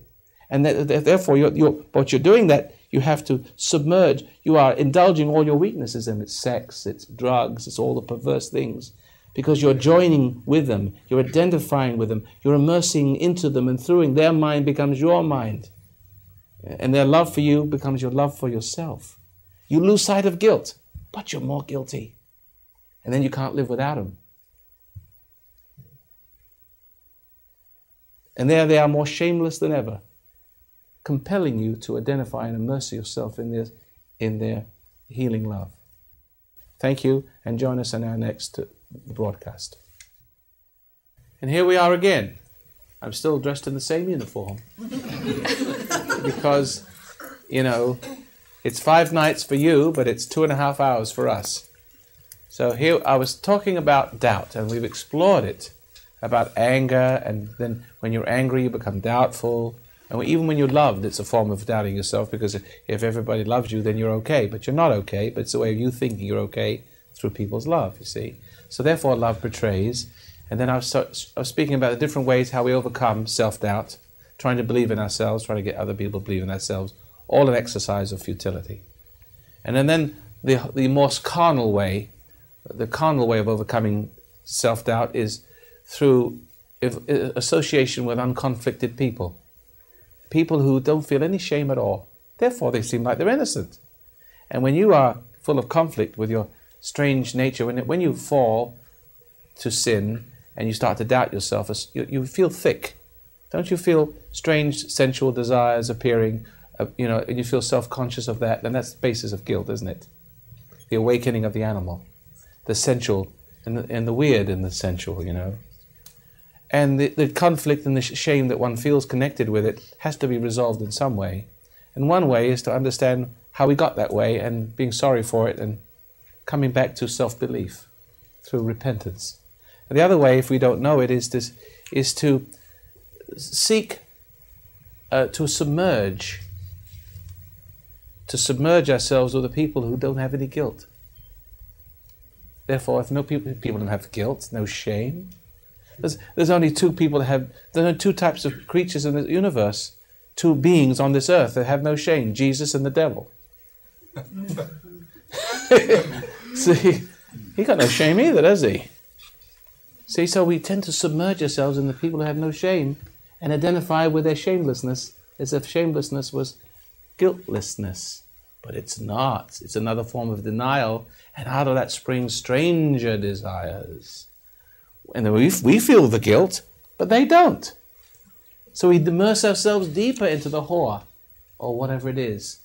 See, the queer. And then we get queerer and queerer. But the queerer and queerer we get, the guiltier and guiltier we feel, but they don't feel guilt. They're closer to hell than we are. We're still closer to heaven. We still have something pursuing us, trying to bring us back home again. But there's no hope for some of those people, not all, some of those people out there who are totally without shame. And their whole existence is helping you take your shame away, helping you to lose yourself in them. Oh, let me hide myself in thee. Right? And it seems like when you immerse yourself, you're filled with their love and their sense of innocence. It's a release from guilt, but it's a denial. You're doubting that you're wrong and you start to feel right. But the morning after the night before, the right turns to wrong again. A bigger guilt. Oh, I promised I'd talk about your questions. All right? Who has questions? This lady here, right? When you're on a bouncing ball of doubt, you get started from childhood, from parents. Yes. They initiate the first bounce. And then you continue to go up and down, in between judgment, in between king, in between back and forth. Not clear to me. Okay. Yet. You mean with your doubt, you're going through both phases, being angry and hating. Okay, let's stop right there. In other words, when you're angry with someone, you feel like you are superior to them in the fact that you judge them. Right. And that's the way you overcome the fact that something's wrong with you by judging something wrong with others. That's the way you overcome your own. Give faith to yourself. Right. By judging somebody else worse than yourself, you feel better about yourself. Because Is that what you mean in one sense? because you're reenacting what was done to you. Right. My mother did it to me, so therefore I had to become her in order to overcome the doubt she inflicted on me. Right, and you relate to everybody. You relate to everybody else in the world the same way, don't you? Right, but they're not the same as me. They might have had the opposite, the other form of doubt, seduction. They might have been done that way. They may be the unconflicted type of person I was talking about. Right. In other words, some parents, some leaders and teachers have no conscience at all, and there's no way you can get to them. They'll totally block you and confuse you, no matter how much you try to get them to see what wrong they've done you, how they've confused you as a child. They'll even confuse you. They'll even tell you that you're an ungrateful person, all the good they've done to you. Right. Well, all the good they've done to you is only try to make you doubt yourself and help you, make you believe that they're good people when they weren't. Right. It's all, they make you serve their needs. But the point is that once you start bouncing, if you don't have any direction, you can end up to where you doubt that you're doubting. I mean, you just go on endlessly. But I don't. You go into a morbid tailspin. Right. And then you need something to pull you out. And what I did was I found the advice that you were giving to pull me out. But then even after that, I started doubting that was the right way to go. And there was a will behind it. Once the spirit of doubt gets into you, usually from childhood, the spirit of doubt was once on the outside, inside your parents, inside your corrupter, your violator, whoever it is. And once you react to that, and its force, its natural inherent power over you, causes you to respond, and so now it gets inside you and it raises itself up as a little extension of itself, also rebellious against reality, because when it gets inside you, you become an enemy of reality too, don't you? Yes. See? So now, once upon a time it was on the outside. Now the spirit of doubt, the doubter himself or herself, gets inside you, and it lives inside you and calls out from its home in there for the love of its source. In other words, it's a parent spirit that you understand by the parent spirit? Yeah. And you find that you, as a woman or a man, you find yourself relating to people. If you were angry with your mother, you'll find that every place you go, there are mothers and people just like your mother that stimulate the same hostility and make you doubt yourself. Yes. Make you angry. But anger, when you're angry, what does it do? I deny it. Well, anger reinforces what anger did. Mm-hmm. So it put a doubt nature in you. But it also strengthens the doubt that you're wrong. Oh, yeah. Who follows that? Is that with a very subtle twist of language? Uh-huh. Did you miss it? Did anybody miss it? See, strengthens the doubt that you're wrong. Yes, because if you say you're confused by your mother, let's say you're a man confused by your mother. When you were a little kid, you knew what right and wrong was. We all kind of know that when we come into the world, and we need a parent to love us, to confirm that right is right. But little do we know that we're coming into the world with parents who are confused by their parents, who are confused by their parents. So therefore, instead of getting that assurance that right is right, they can't stand that innocence, and they start to confuse us. They can't help it, and they upset us with their injustice. And injustice, the spirit of injustice, and the spirit of doubt, and the spirit of confusion for other people, through you, your own children, gets inside you. But that spirit of confusion and injustice, that spirit of doubt, is a belief system. In other words, it got inside through temptation. Yeah. See? In other words, your parents represented, instead of representing the spirit of truth and the spirit of love, that dimension of love and good, it represented another dimension, which is the opposite. So the injustice caused you to react with hate, especially hate. Yeah. Deep resentment and hatred. And somehow that hatred, if it's deep enough, affects your soul, and it separates you from God so that you can never again draw a sane breath. You can no longer live by the wind of the inner spirit that you were created. But now you draw the breath of the hate life. It has to be breathed. So in other words, you find yourself needing to be upset with your mother. And what upset does is that once you become angry and resentful, the spirit of the doubt, the life of doubt, gets inside you, and once it is established, it needs more of the kind of temptation and tease, resentment, confusion of your parent in order to exist as a confused and confusing person. You see, because you see, it's what created it needs now to sustain it. So it has to be upset in order to exist, and not to exist more, and to exist more. Well, existence depends upon an involvement with the traumatizing source, the parent, the confusing and parent spirit.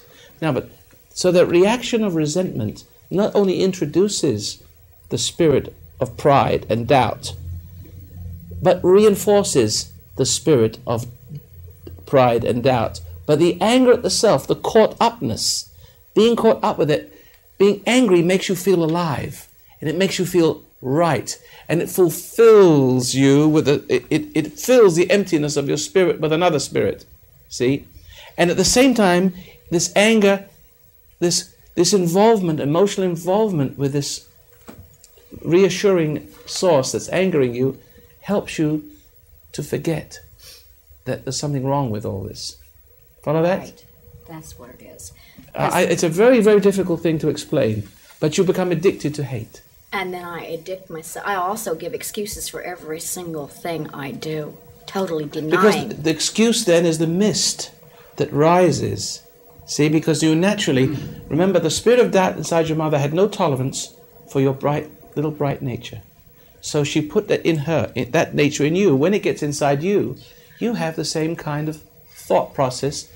You hate your own self. You hate to realize the truth. You also become the same kind of confusing person to your own children. My kids, yeah. Yeah, there it is. You see, so you react to the truth on the inside, the same ways you do.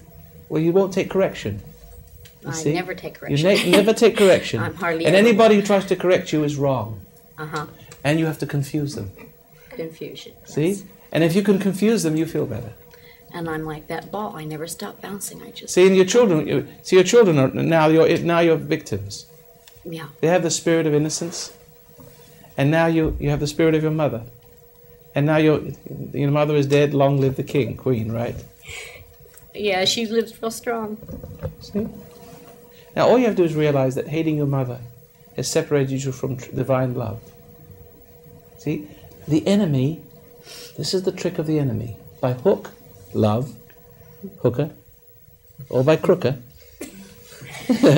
by hook or by crook, by false love, spoiling people and building their egos up and getting inside a person that way and making them come down for that love away from true love inside their souls. Follow that?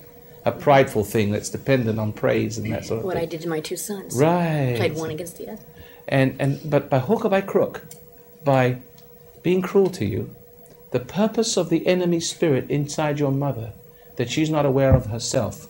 Because remember, she's not aware anymore. We're all defeating awareness. Once you become a victim, your whole life is to defeat awareness, to anesthetize your conscience with trivia. Even trivia anesthetizes your conscience. Even foul language, being caught up in the smells and the foul language of the world. All kinds of rude jokes and excitements and to anesthetize your conscience. We don't want to know that any other truth exists except the way we are.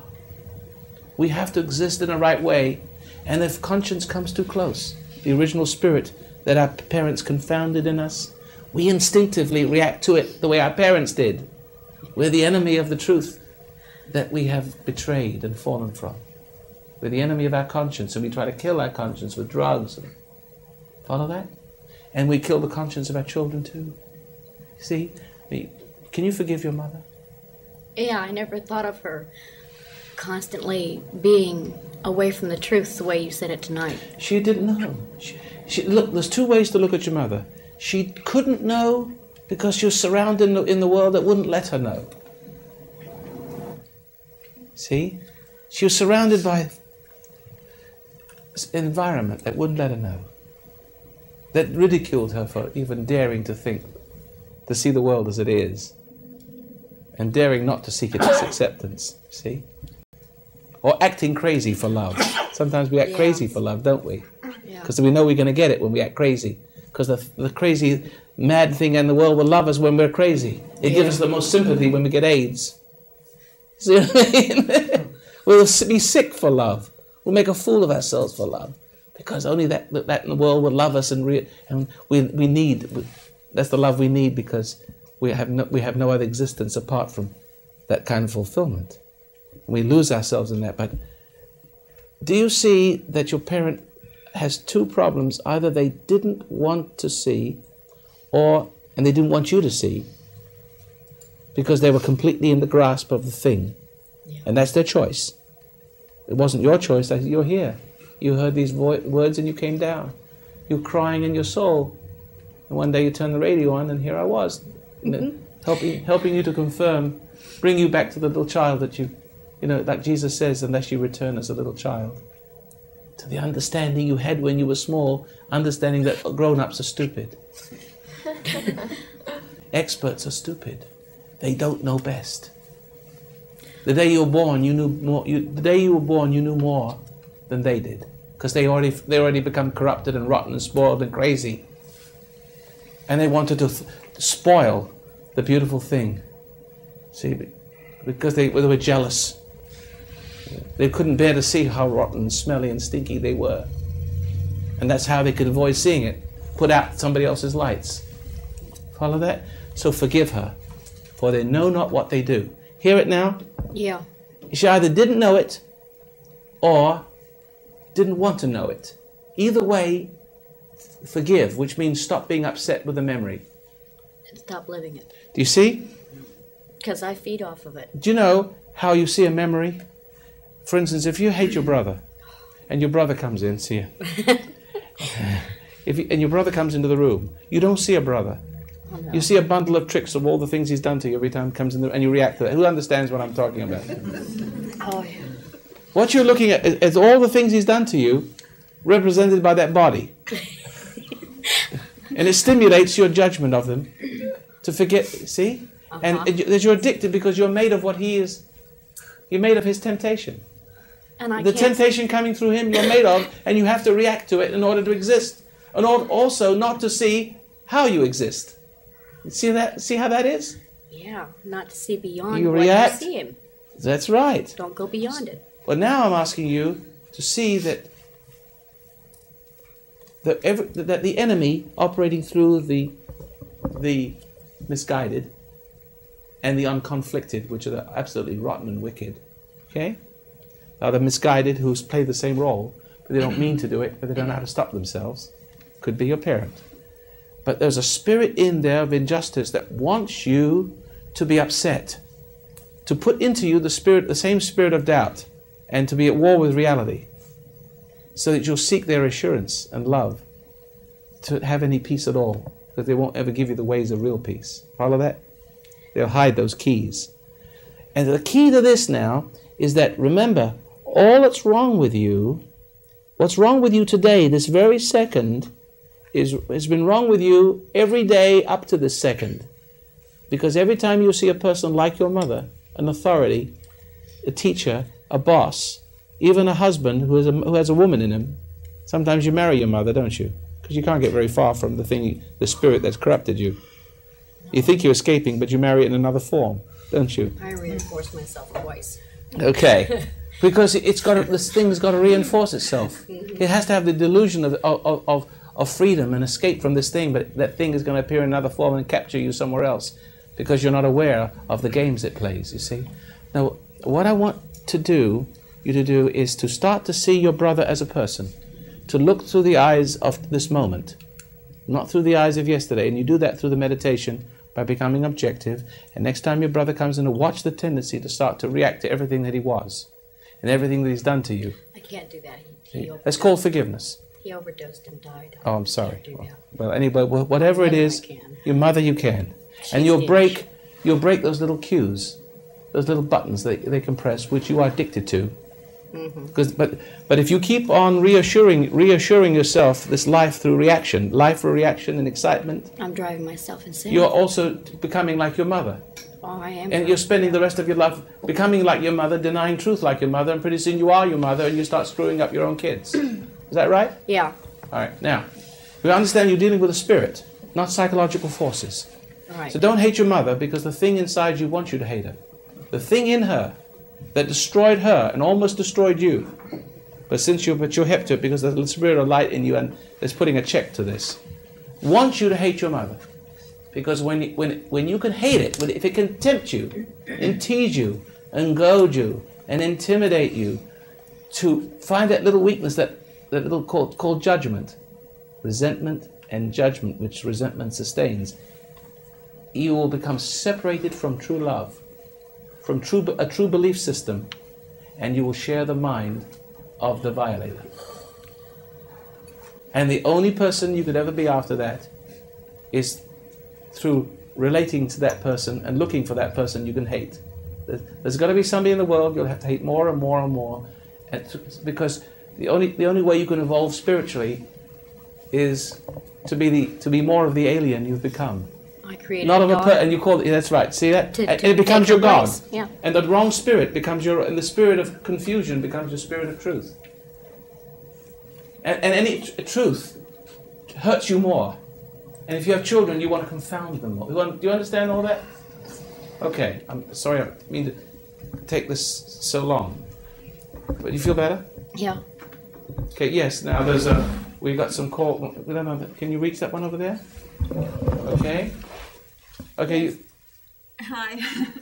As I was growing up, I don't know where I got the feeling, perhaps it was from my family and from my school situation, but I grew up feeling worthless. I found one of the methods I used to build up my self-confidence was to become involved in music and dancing. I found that way I could get some sort of admiration, but I really could never get admiration from the world, no matter how much I tried. I became a people pleaser, and I never developed my own personality. Of course not. So, but what are you going to do about it? I Since found you I heard was my lecture. I found I couldn't understand while I was trying to get happiness from music and dancing that I was becoming more emotionally unstable and more sensitized to the negative part. Exactly. And I was trying to cover it over with the false positive of music and dancing. It's like putting paint over a dirty wall or something. I just was not handling my problems correctly. You've been tracking with all the things I've been saying in that regard, yes. right? 3 years ago, I took my music records out, put the garbage can out in the driveway, and I broke all my music records. The neighbors thought I was nuts, of course, but it was a relief in a way because I could have sold those records, but they were like drugs to me. Yes, you see, that's a declaration of independence. What was going on the outside is really going on the inside too. Don't you see that? I felt much better. I feel more stable. But the problem I'm having right now is that I have an aversion to what I was doing. I can no longer relate to that. I find myself having an aversion to what I had been doing in the past. In other words, the pleasure of music has become negatively charged. Yes. Yeah, well, it's a love-hate relationship with music. You're not cured of it yet. No, it's like it was an addiction, like an alcoholic or. Yes, but I think what has happened is that out of a great rage. Yes, I could see what it was destroying my mind. Yes, but out of a great rage, you try to fight it. Yes. See, and you thought. I actually misread you for a moment because it could have been a declaration of independence. Well, I'm learning now about it, but at the time I've had enough of this because it was destroying me. But anything that we're caught up with, we try to rebel against. You see, eventually, the things that soothe us and make us feel good when we don't deserve to feel good, eventually they betray us, and we wake up one morning and see the power that they have over our mind, how they've really diminished us in the guise of making us feel grand, right? Right. Now, when we see that reality, when that reality dawns on us that we're worse, not better, then two things can happen. A quiet realization or a great anger. Which one was yours? Mine was an anger at the beginning, but but I realized what I'd done now. But You realize I the anger was wrong. Remember I said in the first part of the program that you can rebel against God, but not the devil. See, because once something has seduced you and got inside you, and what is inside you cries out to more of it outside you to soothe it, and then more of it gets inside you, and pretty soon it's not, you don't have your own self anymore, you don't have your own mind anymore. See? You can't function in the way you were originally designed. But once that which is original still within you makes you aware that you are horribly enslaved, the only cure, the only way back is to realize you're a slave. And not try to free yourself from it. Not to be upset that you realize that you're helpless. You start to resent that you're helpless. And then you start to get mad at the object. Right? And when you get mad at the object, what happens? The other side of temptation clicks in. So that any time you're caught up with something and then you get mad at it, like say you smoke a cigarette, and then you smoke it, it soothes you and you feel good, and all of a sudden you discover you'll get cancer, or you're dying from it, and you want to quit, and you realize it has a hold on you, and you get mad at it to overcome it. What does it do? It will do one or two things. You might be able to free yourself from it, but you promptly become addicted to something else. Or it intensifies your need for it. See, in other words, hate makes you feel guilty, and it makes you need its love. And when you surrender yourself to its soothing love, you get into it, and it gets into you more, and you're more guilty. And how have you dealt with guilt? Escaping or being angry with it. But anger doesn't cure it. It only separates you from true love. Anger separates you from true love and makes you realize the need of the object's love more. It makes you, and women who want to control you more will make you angry and betray you, especially to make you angry, to make you separate you from real love and make you need her love more. Who understands that? Okay, well, we got one more half hour after this one, and I'm sorry, I must have spent a lot of time with this lady, more than I realized, but it was okay, I hope. Now, one more half an hour on the subject of self-doubt, which will be tomorrow night. And but for this evening, I want to say to the video audience, please support the program, and that's as much as you'll ever get out of me. And if you don't, well, it's quaintness. So, no special appeals. We want to educate you. Thank you for listening, and join us in the next program. We're talking about self-doubt, and there are many angles to this. And in our last discussion group, which is the same one, and they're full of questions, and we're going to go to those questions in a moment. But just in case you weren't watching, I was saying that when you react to stress and pressure, and people who make you doubt yourself, that the spirit of doubt on the outside becomes the spirit of doubt on the inside, and it lurks in your undergrowth. And it talks to you from its new home in there. And this is what we're going to be speaking about, I think, for the rest of the evening. A voice talking to you inside, telling you to commit suicide, and that you're not worthy, and God won't save you, and to kill yourself. Anybody have those little weird things going on? And of course, it's obvious, even though it isn't obvious to the experts who make us doubt ourselves, that they have the solution, when we really do. See? Make us think they got it, when we really do. Another form of doubt. That they have the answers and we don't, which is another form of doubt. We really do. So forget the experts and believe in yourself. Forget authorities and believe in yourself. They never did know. Never did know. You've always known, but you've been made to doubt that. You've always been known what's best for you. If someone had loved you and kept you from all those aberrant forces, those invading forces, and just kept them away from you so that you grow like a flower. You know, like a flower grows, and you hoe away the weeds. And eventually, when the flower gets big enough, it's already ahead of the weeds, and therefore the weeds can never choke it again. Like my kids, the weeds can't get to them. See? Because I hoed away the weeds. I kept away the doubter. Of course, my wife was the worst one. as most women are, I'm sorry to say. But anyway, that little voice gets inside you, and it could lead you for the rest of your life like a living presence. It talks to you with words. Now there's a lady over there that had a question in the last portion of the program. Go ahead. Yes, because of my bad experiences in the past, and especially with the way I related to exercise and dancing and music to build up my ego, because that's the way, that was the way you felt better before, and then you rebelled against it. But I was becoming more unstable as a result. I found I tried to commit suicide twice, and right now, although I'm more stable after I've meditated, I still find that I cannot bring myself to exercise, even though I know I need to exercise. But why?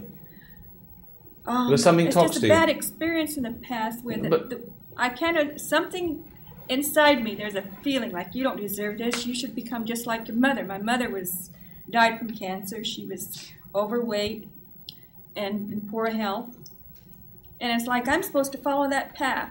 Like, how dare you think you're different? That's the feeling that I get. Yeah, but don't you see, you've inherited the same spirit as your mother, with the same destiny to complete the same path as your mother. Mm-hmm. And the minute you start to become awake and aware, you can hear this little voice inside you, which is the voice of the garden. Remember I said in the Adam and Eve syndrome principle that when you fall, when Adam doubted himself, that he took on the mind and the destiny. Death is life. It's part of life. That is what is inside you. You're looking at the spirit of doubt inside you. And you see, before you used to use dance and the arts and what was the other thing? Entertainment, music. Music and dance. Yes, but you used it. There's nothing wrong with dancing. There's nothing wrong with the arts. You mean I can go back into it? Listen, he that striveth for the mastery is temperate in all his ways. You could have that problem with sex. You could have that problem with drinking. I can have a glass. I don't drink. But I could have a glass of wine with my dinner without going, flipping and then wanting another one. It's only when you're guilty. Guilty person picks up a glass of wine and discovers some kind of exotic escape stimulation. And he feels better about himself. He finds his soul can slip into the aroused feelings. Right? And when he does that, it becomes his innocence. And it's a form of denial then. Now, if you danced yourself into oblivion, like some of the people in the third world countries do, if you use anything as a means of escaping and awakening feelings of excitement and life and innocence and total escape and fantasy, and that a world is a blur with a round of music. And, you sort of get high into it. So if you use that, then you can even get caught up with Roy Masters. I used you to break away from the dancing, and I became caught up with you, and I just caught myself. But listen, you could be caught up with something worse, because if you're caught up with me, at least I want to give you back to yourself. I'm talking to you about not being caught up with me now, and most things won't talk to you about being caught up with them. They'll encourage it. Right. Is that right? That's right. So it's okay. This transference of love is okay, because you may never escape, because you may be very stubborn about using me and seeing me eventually as the evil one and blaming me for the weaknesses you have, the troubles that will befall you by being caught up with me. But you know what I mean?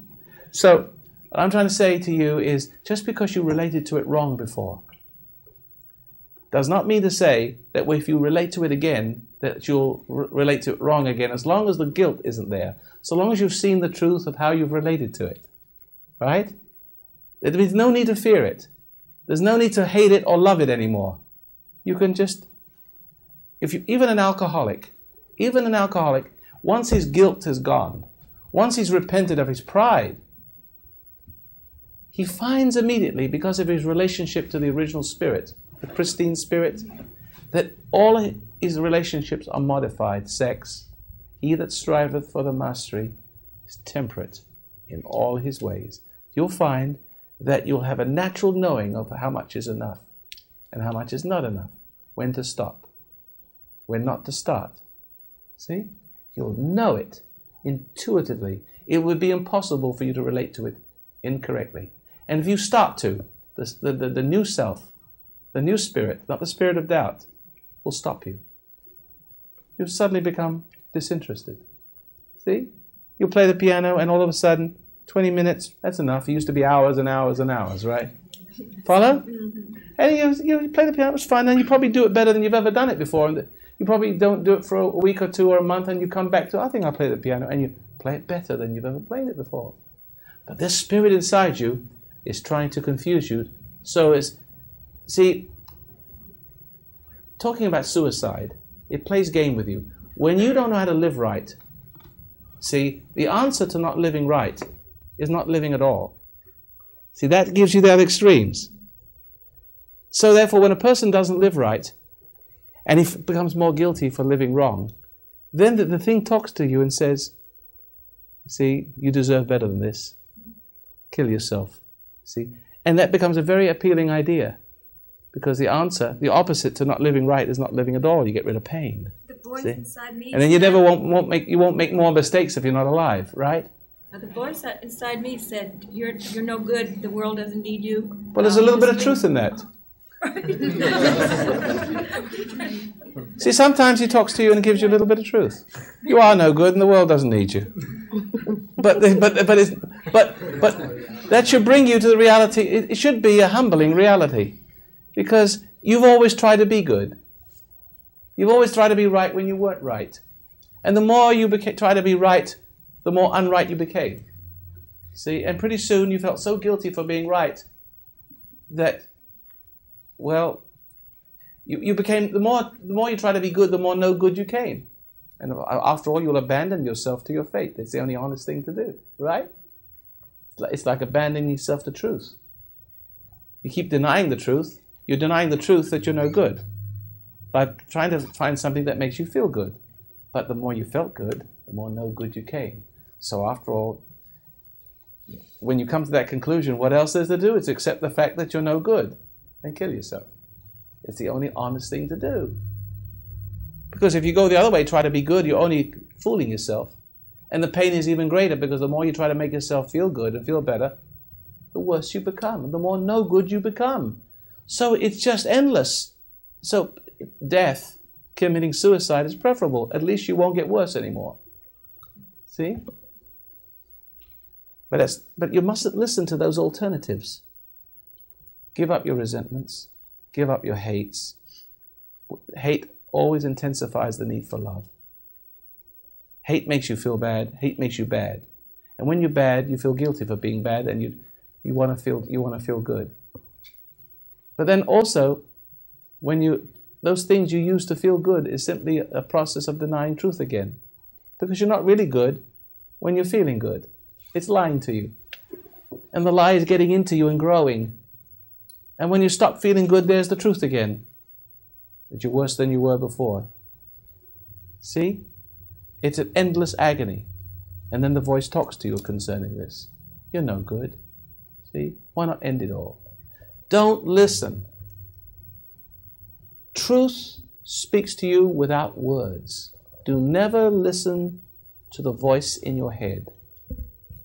Never listen to it. It's the liar. You could listen to it because you can't help it. It's in there. See? It never has the best interest at heart. Even when it speaks to you the truth, simply observe it. Don't neither agree with it. Listen to how I want you to deal with it. You must deal with it unemotionally, just like you should have dealt with it with your parents. When you saw the madness of your parents, the good guy, bad guy routine, right? When you saw that out there confusing you, the way to deal with it is to see what it is that's creating those two extremes, the good guy, bad guy, the confusion, the hate and then the love. You should have dealt with that when you were young. If you could have been taught when you were young to look at your parents' confusion and madness, the good guy that isn't good, and not to be caught up with it, not to doubt yourself that they know and you don't know, and that they have the best interest that you have. Don't let them confuse. You just sit there quietly looking at them from a distance, no emotions at all, no reaction at all, knowing what you see, having full confidence that what you're seeing there is crazy. What you're seeing there is wrong, even if you have no intellectual reason for it. Trust that knowing. Never, never doubt it. You hear me? Never doubt it. And now when that voice is inside you, which is the spirit of your parents to whom you've reacted angrily and resentfully, which is now alive in you, guiding you as if it was a presence, them in you, and them becoming you, and you becoming them for the next generation, right? Okay? When you see that, hear that voice, remember it was resentment toward it on the outside that brought it in on the inside. And it became your conscience and your guide. And whatever it told you to do, it confused you. Even if it read scripture, it would make you a false Christian. It would make you feel guilty for being Christian. Guilty for feeling right. So then when you felt guilty for being right, you said, well, if being right makes me guilty, then if I be honest with myself and let my hair down and be a complete sinner, then I'll be more honest. I'll try that. And then you're guilty for that too. Then it appears, it speaks to you about God and religion again. It makes you need it again. Follow what I'm saying? Just look at it. And just watch it calmly without resenting it, without dialoguing with it, without fighting it, without loving it, without agreeing with it or disagreeing it. Just like you're watching a TV set across the room, it's just you hear the sets on, but you're not interested in what it has to say. You can hear them talking. And when it sees that you're not responding, when you respond to it inside you, you're feeding yourself to it. You know that? You're giving it power over you inside. When it sees that you're not responding, then it will diminish and leave you alone. Yes? Sure. You started out talking some about how, like, pressure is what it is that introduces you, like, to doubt. People, your parents or whoever, puts all this pressure on you, and then you start doubting what you always known was right. It works its way into you. But it's like, I can see where, like, the pressure on the outside gets inside of you. It's like, and then you're talking about hearing this voice. I don't so much, like, hear words or anything like that, but I see where, like, I feel the pressure, like, with my bad habits. It's like I feel the pressure towards them. And I can see where, like, yeah, it's the pressure that was outside me. Now it's inside me. And But it seeks pressure. It seeks to be pressured. And it pressures you once it's inside. Even though you have bad habits you'd like to give up, there's a pressure there towards them. And it's like, and if you try to fight it, it's like... That's the same thing as I was talking about. That's exactly the same thing. Because if you try to fight it, it's as if you can't, like... Listen carefully, listen. I've got something very good to tell you, so that's why I'm shutting you up right now. Forgive me. Everything in this life is a pressure. It's the air pressure on the ocean that keeps the water liquid. Take the air pressure off and whoop, boils away. That's why you have to wear pressure suits when you go up in an airplane. You just boil away. And everything is a pressure. Everything reacts to everything else and is an effect of a cause. And it's the cause that the presence of the cause that keeps the effect being an effect. And the effect itself is a cause somewhere else and puts a pressure on it. Even, for instance, the fact that the impala has long legs and is sleek and is healthy is because the lion pressures it. And the danger makes it run, and its form is kept, its strength and its form, and it's kept alive through its function, running. The survival of the fastest runner. Pressure. Okay, take those pressures away and everything disappears with the cause. Now, once you become violated by pressure, you become addicted to pressure. You even pressure yourself. You even become your own parent, nagging you and telling you you're no good. Always trying to prove to yourself, which is the parent that's inside you, that you are good, which is no good also. See what I mean? And always missing the reality. Always missing it. And feeling frustrated and not knowing why your life is off course. But here's a beautiful thing, and it's going to put a nice cap on our 5-part series. Once you have responded to temptations and pressures and doubted yourself, and now you become addicted to the pressures that created you. Let us say, recreated you in its image. You have its identity, but the only way you can exist is to respond to it. Is to marry it in some form, to relate to it in some form. You marry the wife, you marry the husband. I mean, you marry the father, you marry the person that violated you. And you live in a response relationship to those people, places, and objects.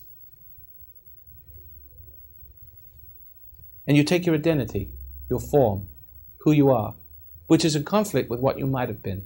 Have we got so far? Now, when you sit still, when you sit quietly, now we're coming to the cure. And I know that I believe in Christ and all the rest of it, but here I'm not here speaking about Scripture, because you can appreciate the Scripture after you've listened to me and done this little meditation. After all, in the Scripture it says, be still and know that I'm God. But you see, when you want to know yourself as God, you won't sit still. Because if you sit still, you know you're a dog instead of a God. And you know you're a dog because God is there, letting you know that He's God and you're a dog, if you get the drift.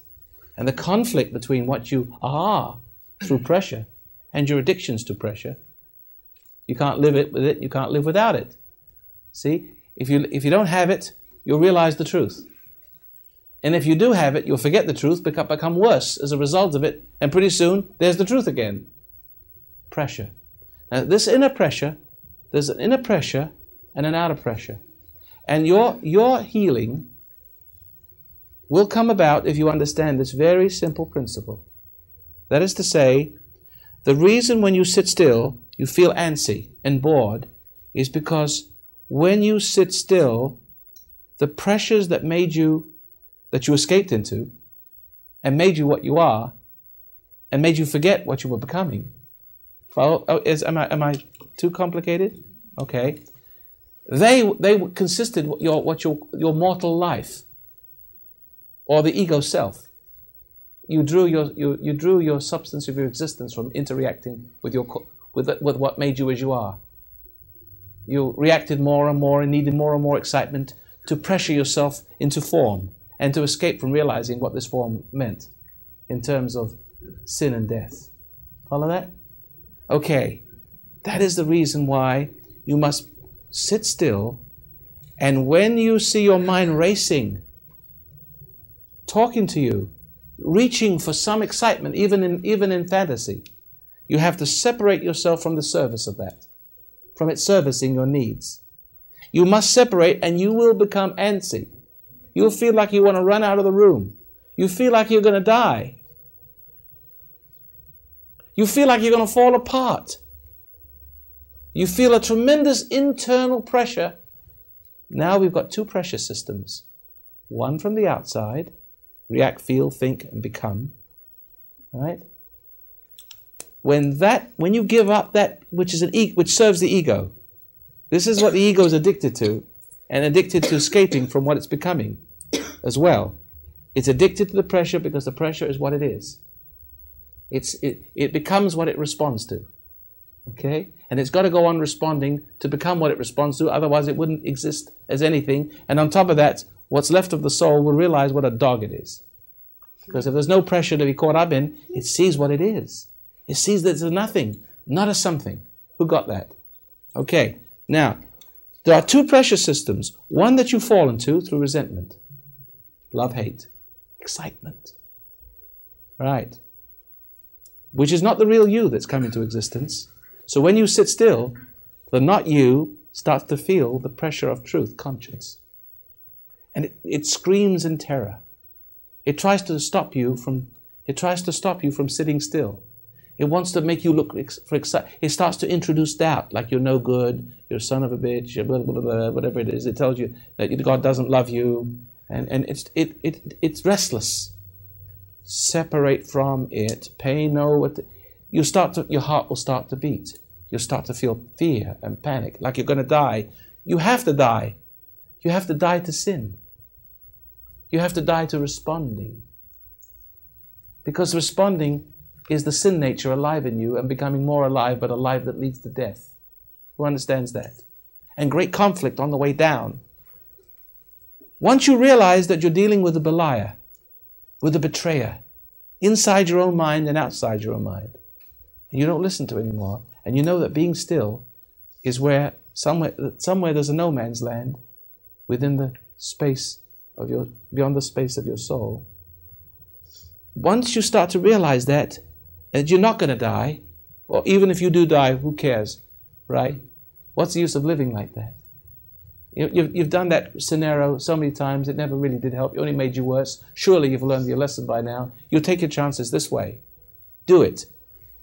The pressure starts to come from the inside of you. There are two pressures for man. One, the reaction to keep alive what was created through pressures and corruption.